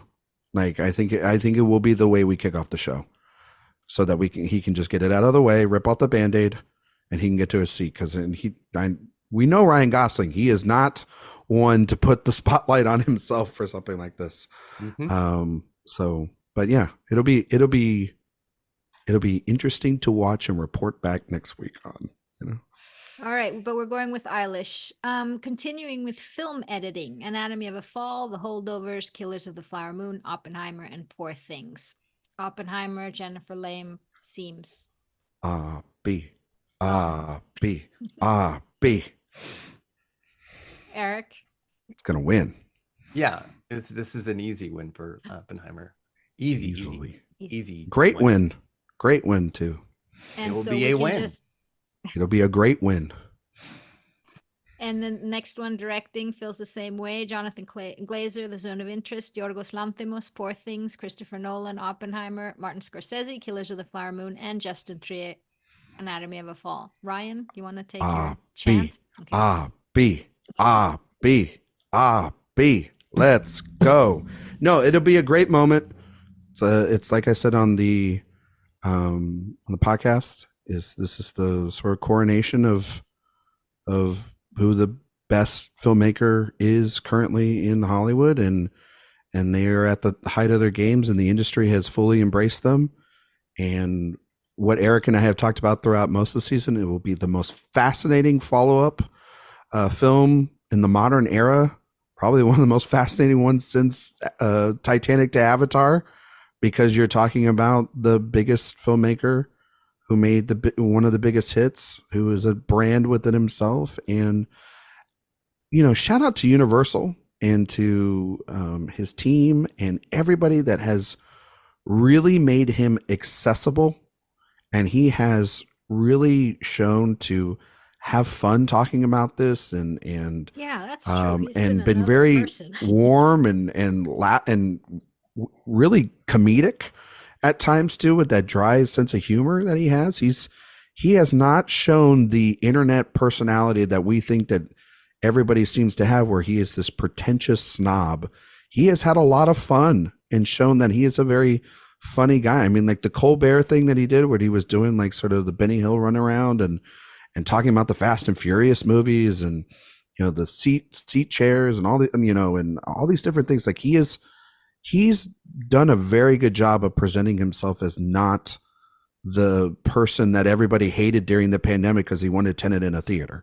And so alongside also it being some of the best work of his career in a movie that everybody mostly everybody loves. And yeah, it's very James Cameron, very Steven Spielberg in a great way. Erik, you concur. Yeah, I mean, you can look at my prediction piece on this category, and that'll tell you everything you need to know. Truly, one of my favorite pieces Erik's ever done on the website is the Best Director Final Predictions piece, because everything is in there. That's all you need to know. I put a lot of thought into it, as you. I think it was. You know what? You've been in journalism for what, 15 plus years? It's your best piece you've ever done. Yeah, I'm waiting for the get your Peabody journalism Pulitzer. It should be on its way. Nobel Peace Prize. Yeah. All right, And I do best think actor. Spielberg will be the presenter of Oh this man. category. Wow. Amazing. That would be wonderful. Oh.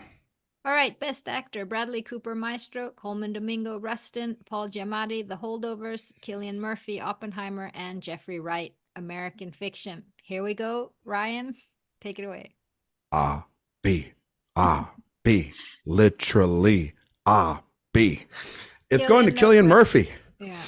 Um, I'm so happy he's winning this award.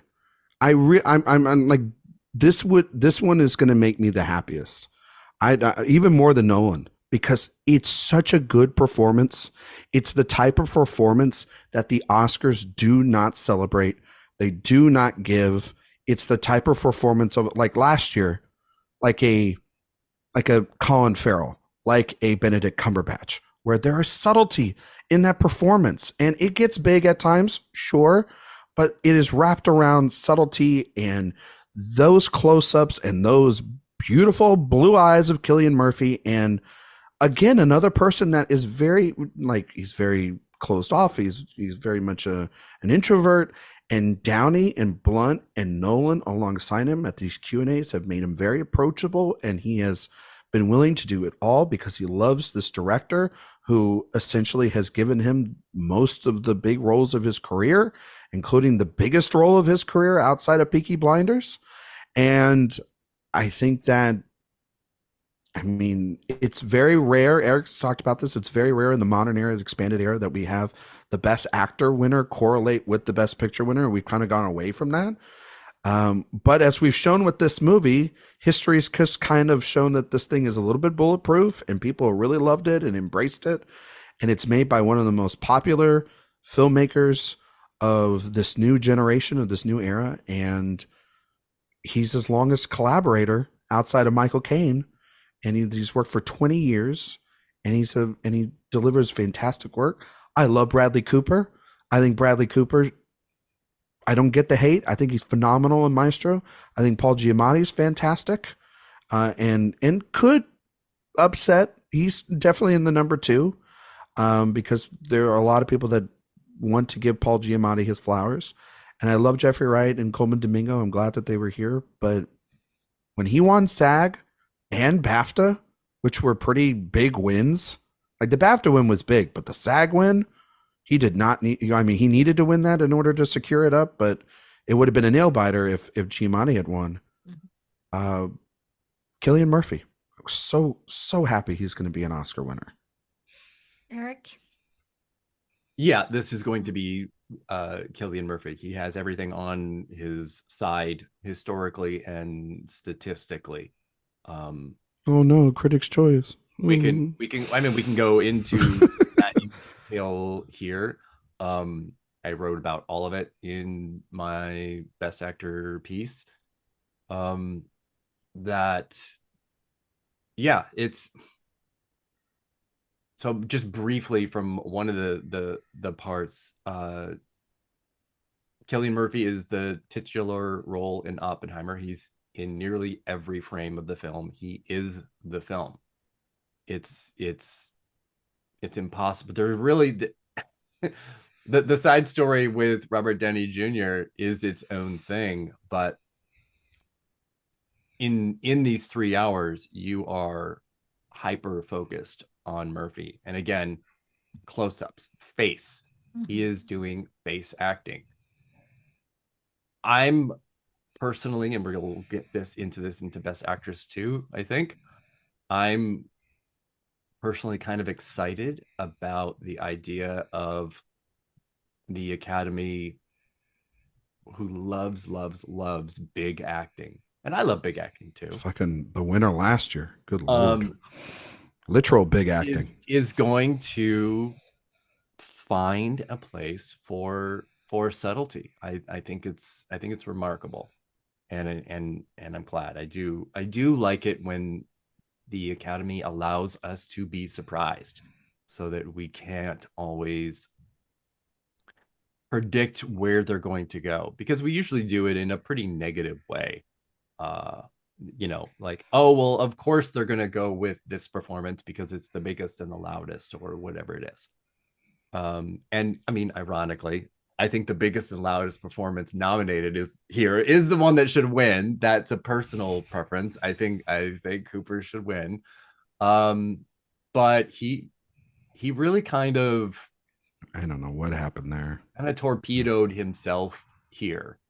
But even if he hadn't, he was not going to be able to catch up to what Paul Giamatti and Cillian Murphy had already done through critics season. And they were really kind of neck and neck, and it was a fun for race 5 to minutes watch. there it was Paul for the win. It was kind of cool. Well, it was really that Critics' Choice win kind of made people, unfortunately, take it way too seriously. Yeah. That it was more than what it was. But what was the In-N-Out burger and all that? Yeah, I mean, that was fun. That was cool. Yeah. That was kind of warming people up to him as a speech giver, and that was kind of cool. One of the things I've really enjoyed about Murphy this season is that he is a shy person, not gregarious about award season. He's very much the anti Bradley Cooper. He's the anti Brendan Fraser, where he's like gonna blubber all over the place.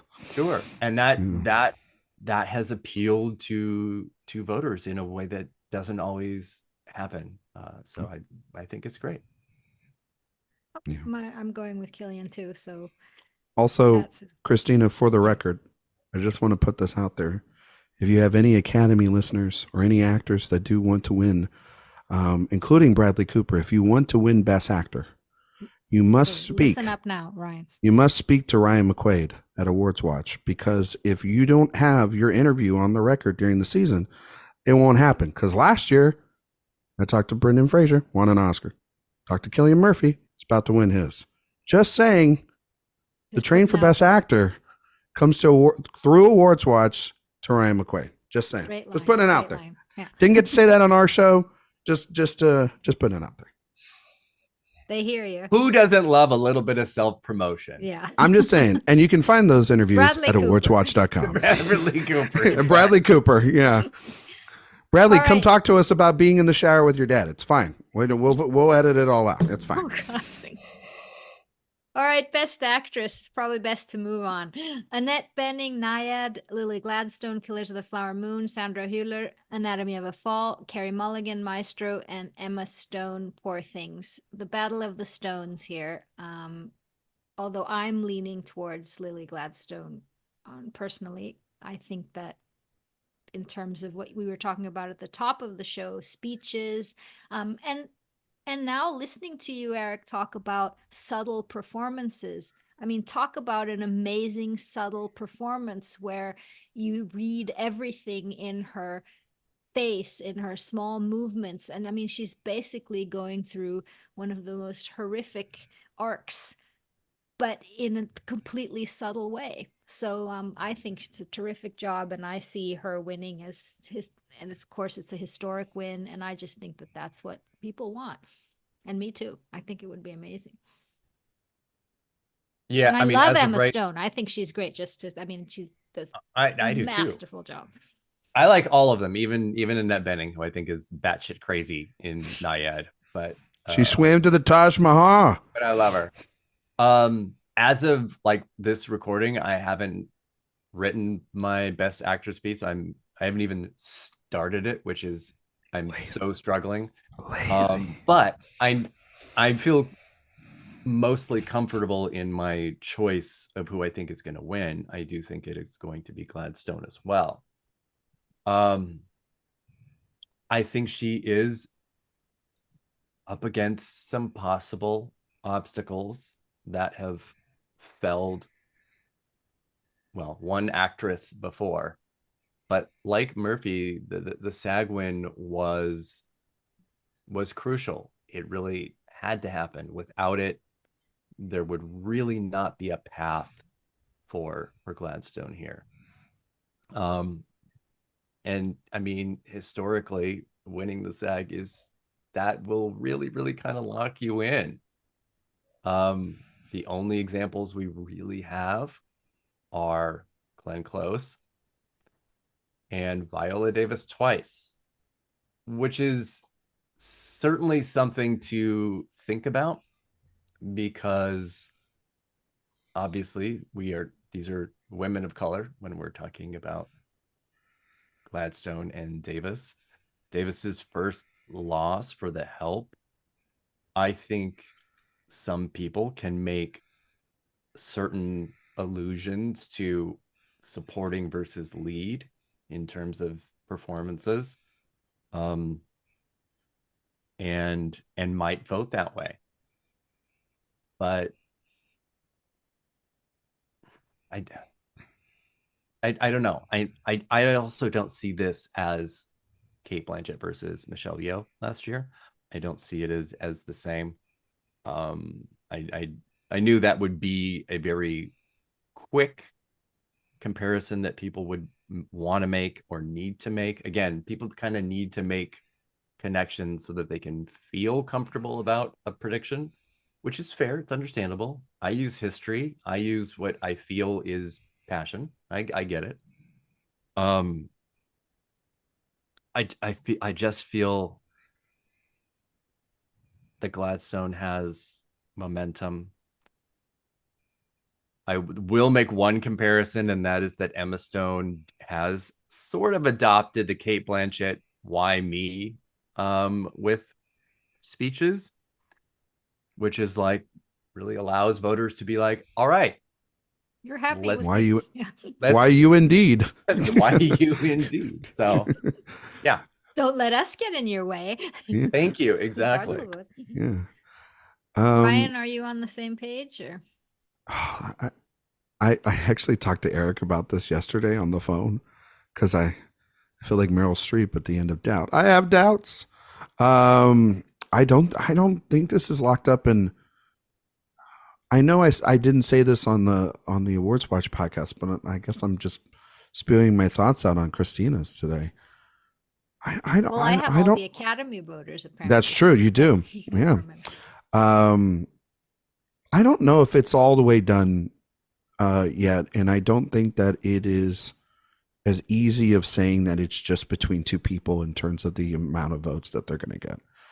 I do think that there is a lot of passion for Sandra Hüller and Anatomy of a Fall. Now, I do not think that passion could equal a win, but I think that passion could potentially take from a bank of votes that could go to either Emma Stone or Lily Gladstone.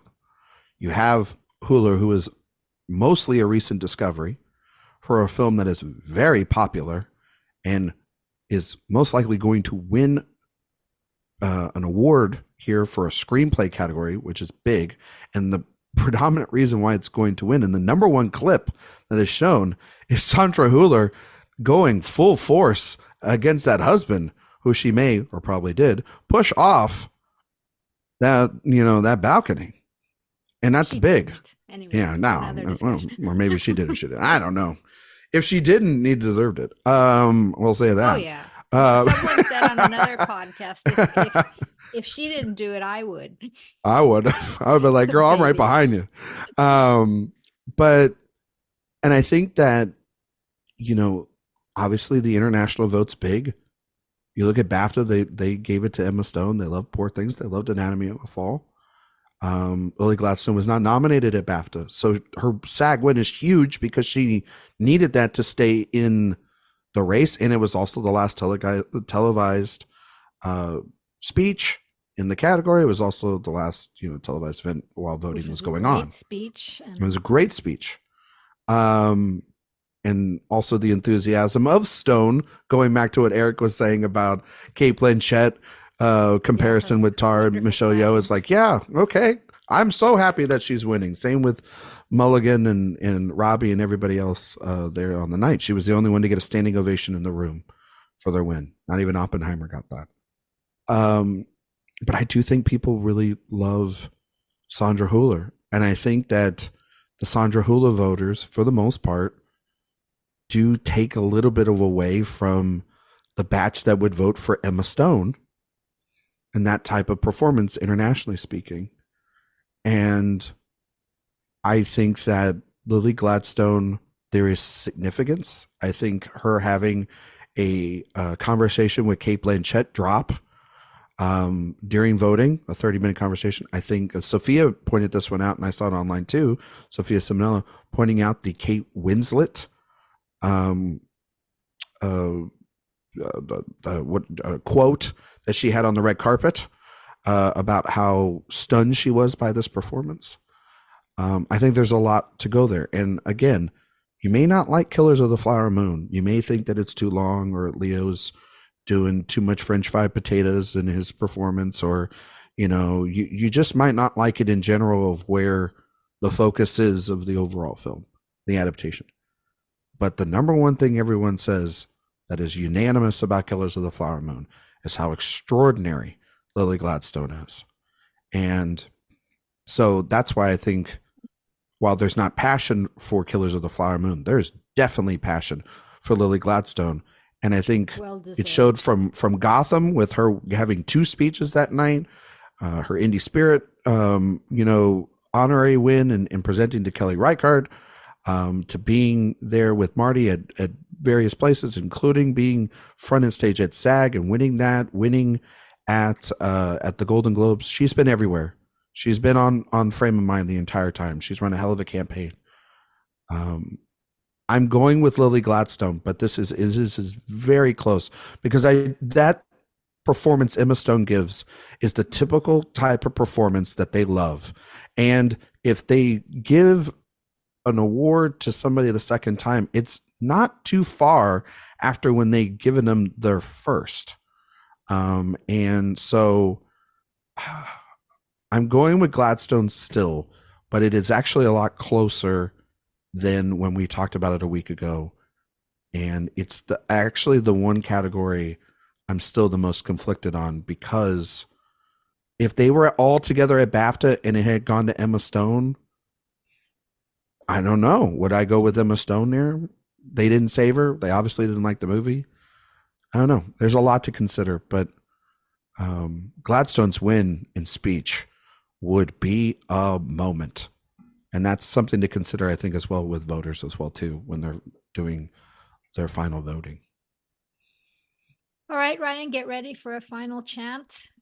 Best Picture: American Fiction, Anatomy of a Fall, Barbie, The Holdovers, Killers of the Flower Moon, Maestro, Oppenheimer, Past Lives, Poor Things, and The Zone of Interest. Take it away. B. Yes. So this is just locked in every way. I'm most excited about seeing Emma Thomas take the stage. It was locked. His passionate wife. 6 months ago when I said it was locked, and it is even more locked in. I'm so excited for Emma Thomas to go up on that stage, and who has been one of the great producers that we've had in modern Hollywood, and a force, and the Alma to his Reynolds, and curating and producing hopefully Nolan's not films. Omelets, but okay. I mean, if he's a little bit of a prick, he's probably gotten sick a couple of times. I mean, his family did call him Reynolds Woodcock a lot in 2017 when that movie came out. I think it is such an interesting tale of this movie getting made, going from Universal to Warner Brothers. The achievement that it is from someone on this podcast giving it the on a summer movie draft, someone came up with the title of Floppenheimer, because he thought that it was going to flop at the box office. And boy, howdy, does he look dumb in this movie, making nearly $1 billion, being one of the best reviewed films of the year. It is a modern masterpiece, and it will be one of the great winners that we've had in a long, long time. It's a return to form for what we've heard a lot of people wanting to celebrate, which is an epic. I think that it's been undeniable And it's kind of crazy. Eric brought up that, it's kind of been bulletproof. Um, and everything. And I remember when we were first hearing the rumblings of after screenings, and people were sat in their seats and they were shocked and kind of shook, and they were not getting up, and it was like a jolt to the system.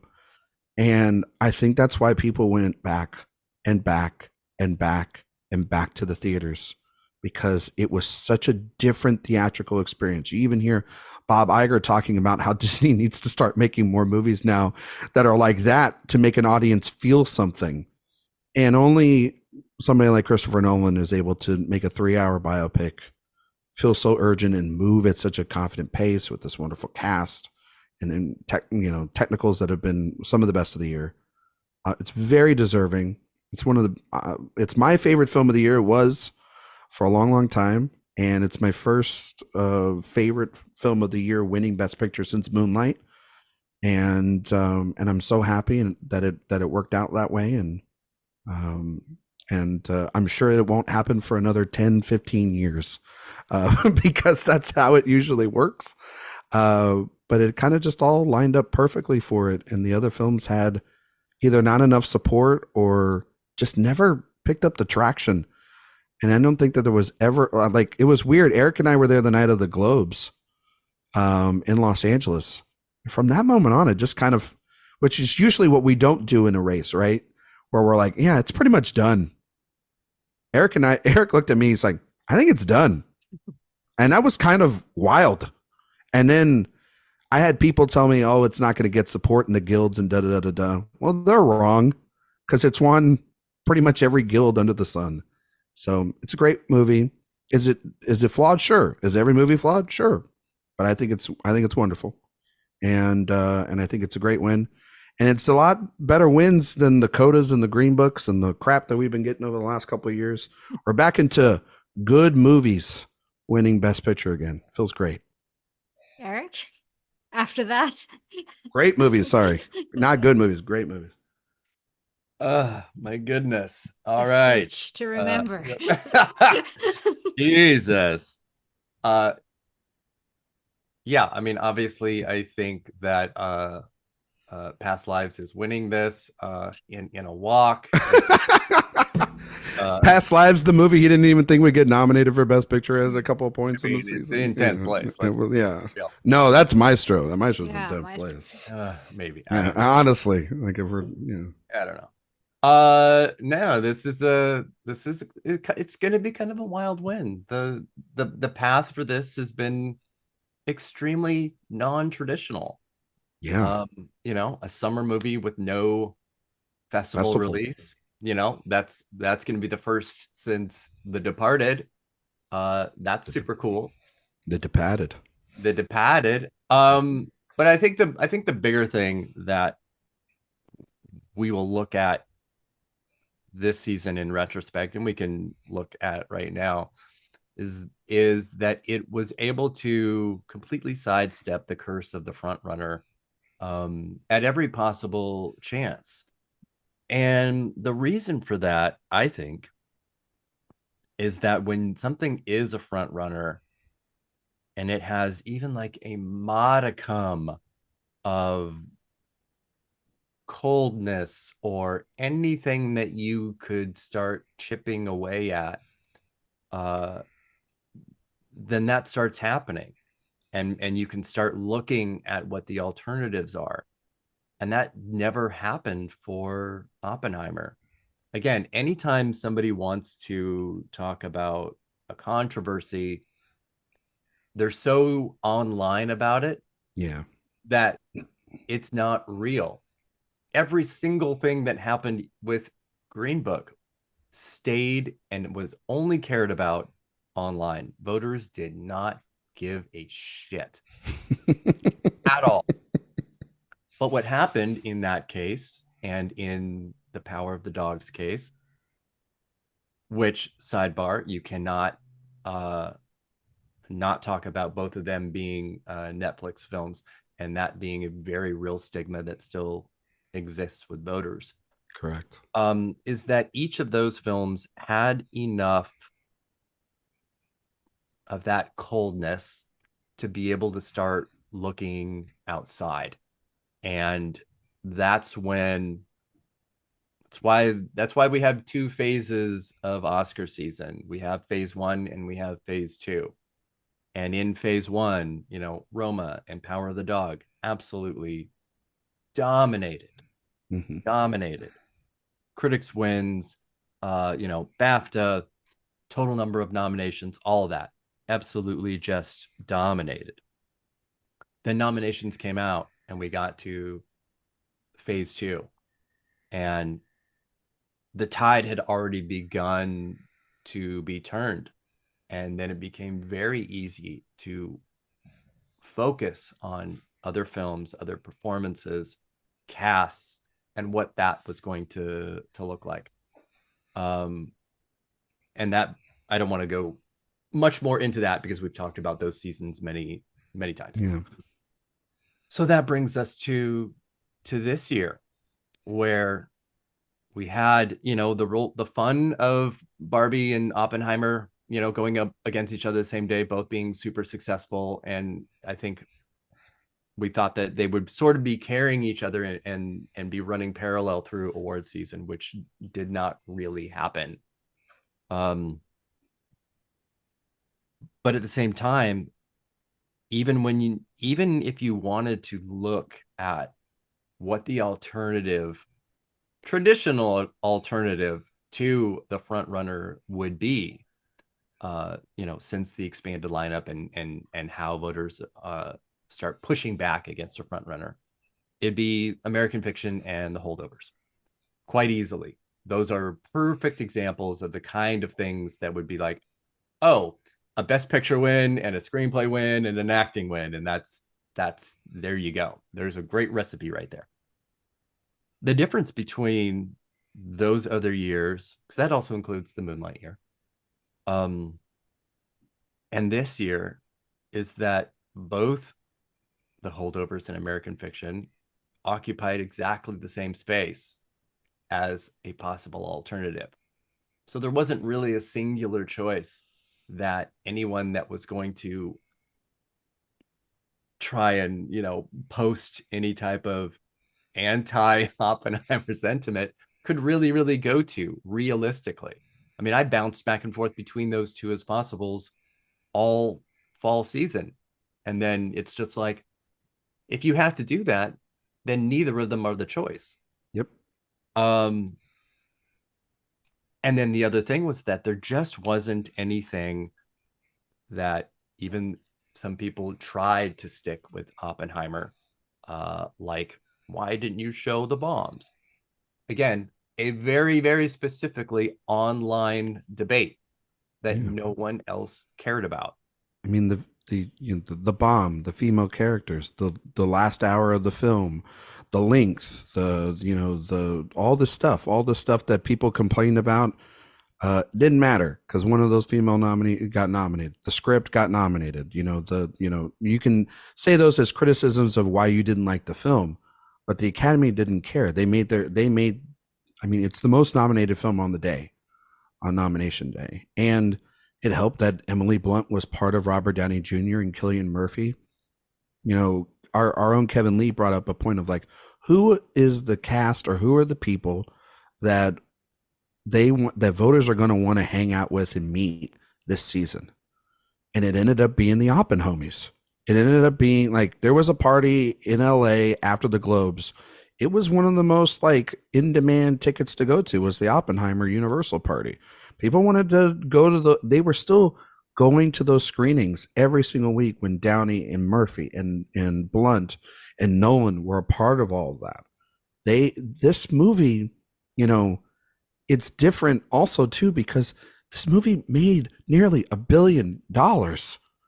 It is as traditional of an old winner as we've ever seen, but to even a bigger extent because it's one of the most financially successful films to ever win Best Picture, ever, in the not just the modern era, ever. And it is popular. People love this movie. People love Christopher Nolan. He is a director of a generation. He is, just like Jim Cameron, just like Steven Spielberg. and the voters that grew up with The Dark Knight 15 years ago that changed all the rules of where we're at now have grown up with this director, and now they are at the place where the serious drama that is a 3-hour epic is made by the guy that made their Batman and Inception movies. And those types of voters remember those theater going experience. It was an event. You had to see the film in IMAX. You had to see it a certain way. And and there's a lot of people in the industry that love the idea of him also being someone that is a preserver of cinema, like a Scorsese, like a Spielberg. I mean, him investing with all those other directors, along with Emma Thomas's wife, in the preservation of one of the theaters out in LA. His talk obsessively about celluloid, and like you were mentioning with Hoyte, Eric, reinventing new lenses for the IMAX cameras and being the forward person. I thought about it this past week of Denis Villeneuve is using Christopher Nolan in the marketing campaign to get people to go see Dune 2 in IMAX. That's power, if there ever was one in this industry. And he's a guy that, I mean, we all very questionably and rightfully so question why Tenet went into theaters. It still made over $300 million without vaccines. It's kind of astonishing, and it was irresponsible for sure. But he is. It all kind of just added up, and yeah, I mean, like Killers of the Flower Moon had its controversies, and but people just didn't respond to it. People didn't respond to Maestro. Poor Things is too out there. Anatomy and Zone have their fans, but not enough to get it over the top, like a Parasite. American Fictions and Holdovers sort of eat from the same table. Barbie was never really the big awards contender that people wanted it to be. That is an online thing. And it's one of those kind of like Top Gun Maverick-y things where its box office success and being the number one film of the year at the box office does not mean it will translate over to being the number one film at the Oscars. And Past Lives, I mean, that, like Erik was joking about, it's probably 9th or 10th, and I'm very happy that it got in because it's a wonderful film. But when we just started looking at the year,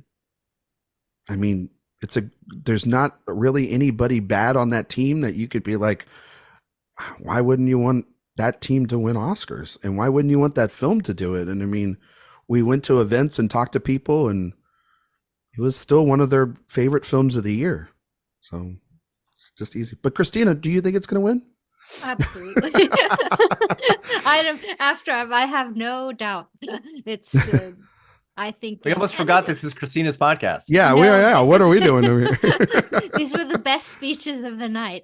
Yeah. No, absolutely. I think it's going to win. I have no doubt. And as you said, we've been feeling that since this summer. And it's been as bulletproof. Absolutely. There's been no one swayed in any direction regarding this film. Many other categories maybe, but not in terms of Best Picture. Yeah. And it would be interesting to, I wonder how the strike played into it a little bit. The Warner Brothers being a villain because of Zaslav, Netflix and Sarandos. I know that Universal's a big studio. But it seemingly, when we were hearing a lot of pushback from the studios in terms of making these deals, it was from those two ding-dongs the entire time. I don't know how much that played into it, as well as also, this was one of the last movies released before the strike, and people saw it for an entire summer and just kept going back and back and back. And its success at the box office is the box office success of the year, because you're telling me a 3-hour biopic with half of it in black and white is going to make nearly $1 billion, and people are going to want to keep going back to that. It's specifically in IMAX screenings. No, I tell you, you're crazy, but it happened, and I hope more directors get to make their Oppenheimers and get the studio resources and I mean, to think that Oppenheimer and Barbie were made for the same amount of money as Dune, part two is kind of crazy because both films are better than Dune Part Two.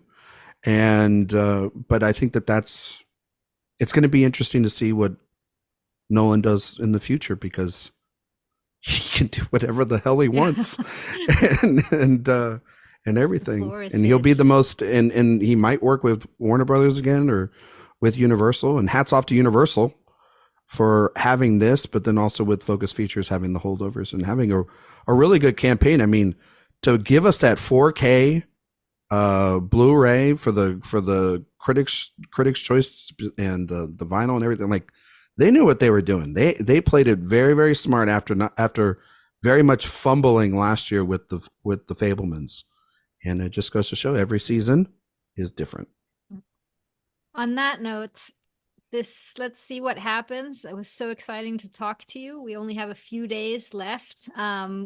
Listeners, go to awardswatch.com for the best analysis by Erik. Apparently, the interviews that for the winners next year, you can catch Ryan doing. You want to win Best Actor? Give me a call. Lots of great interviews and everything else. It's your source to go to. And thank you so much for always coming on my show. Thank you for having us, Christina. Thanks for having us.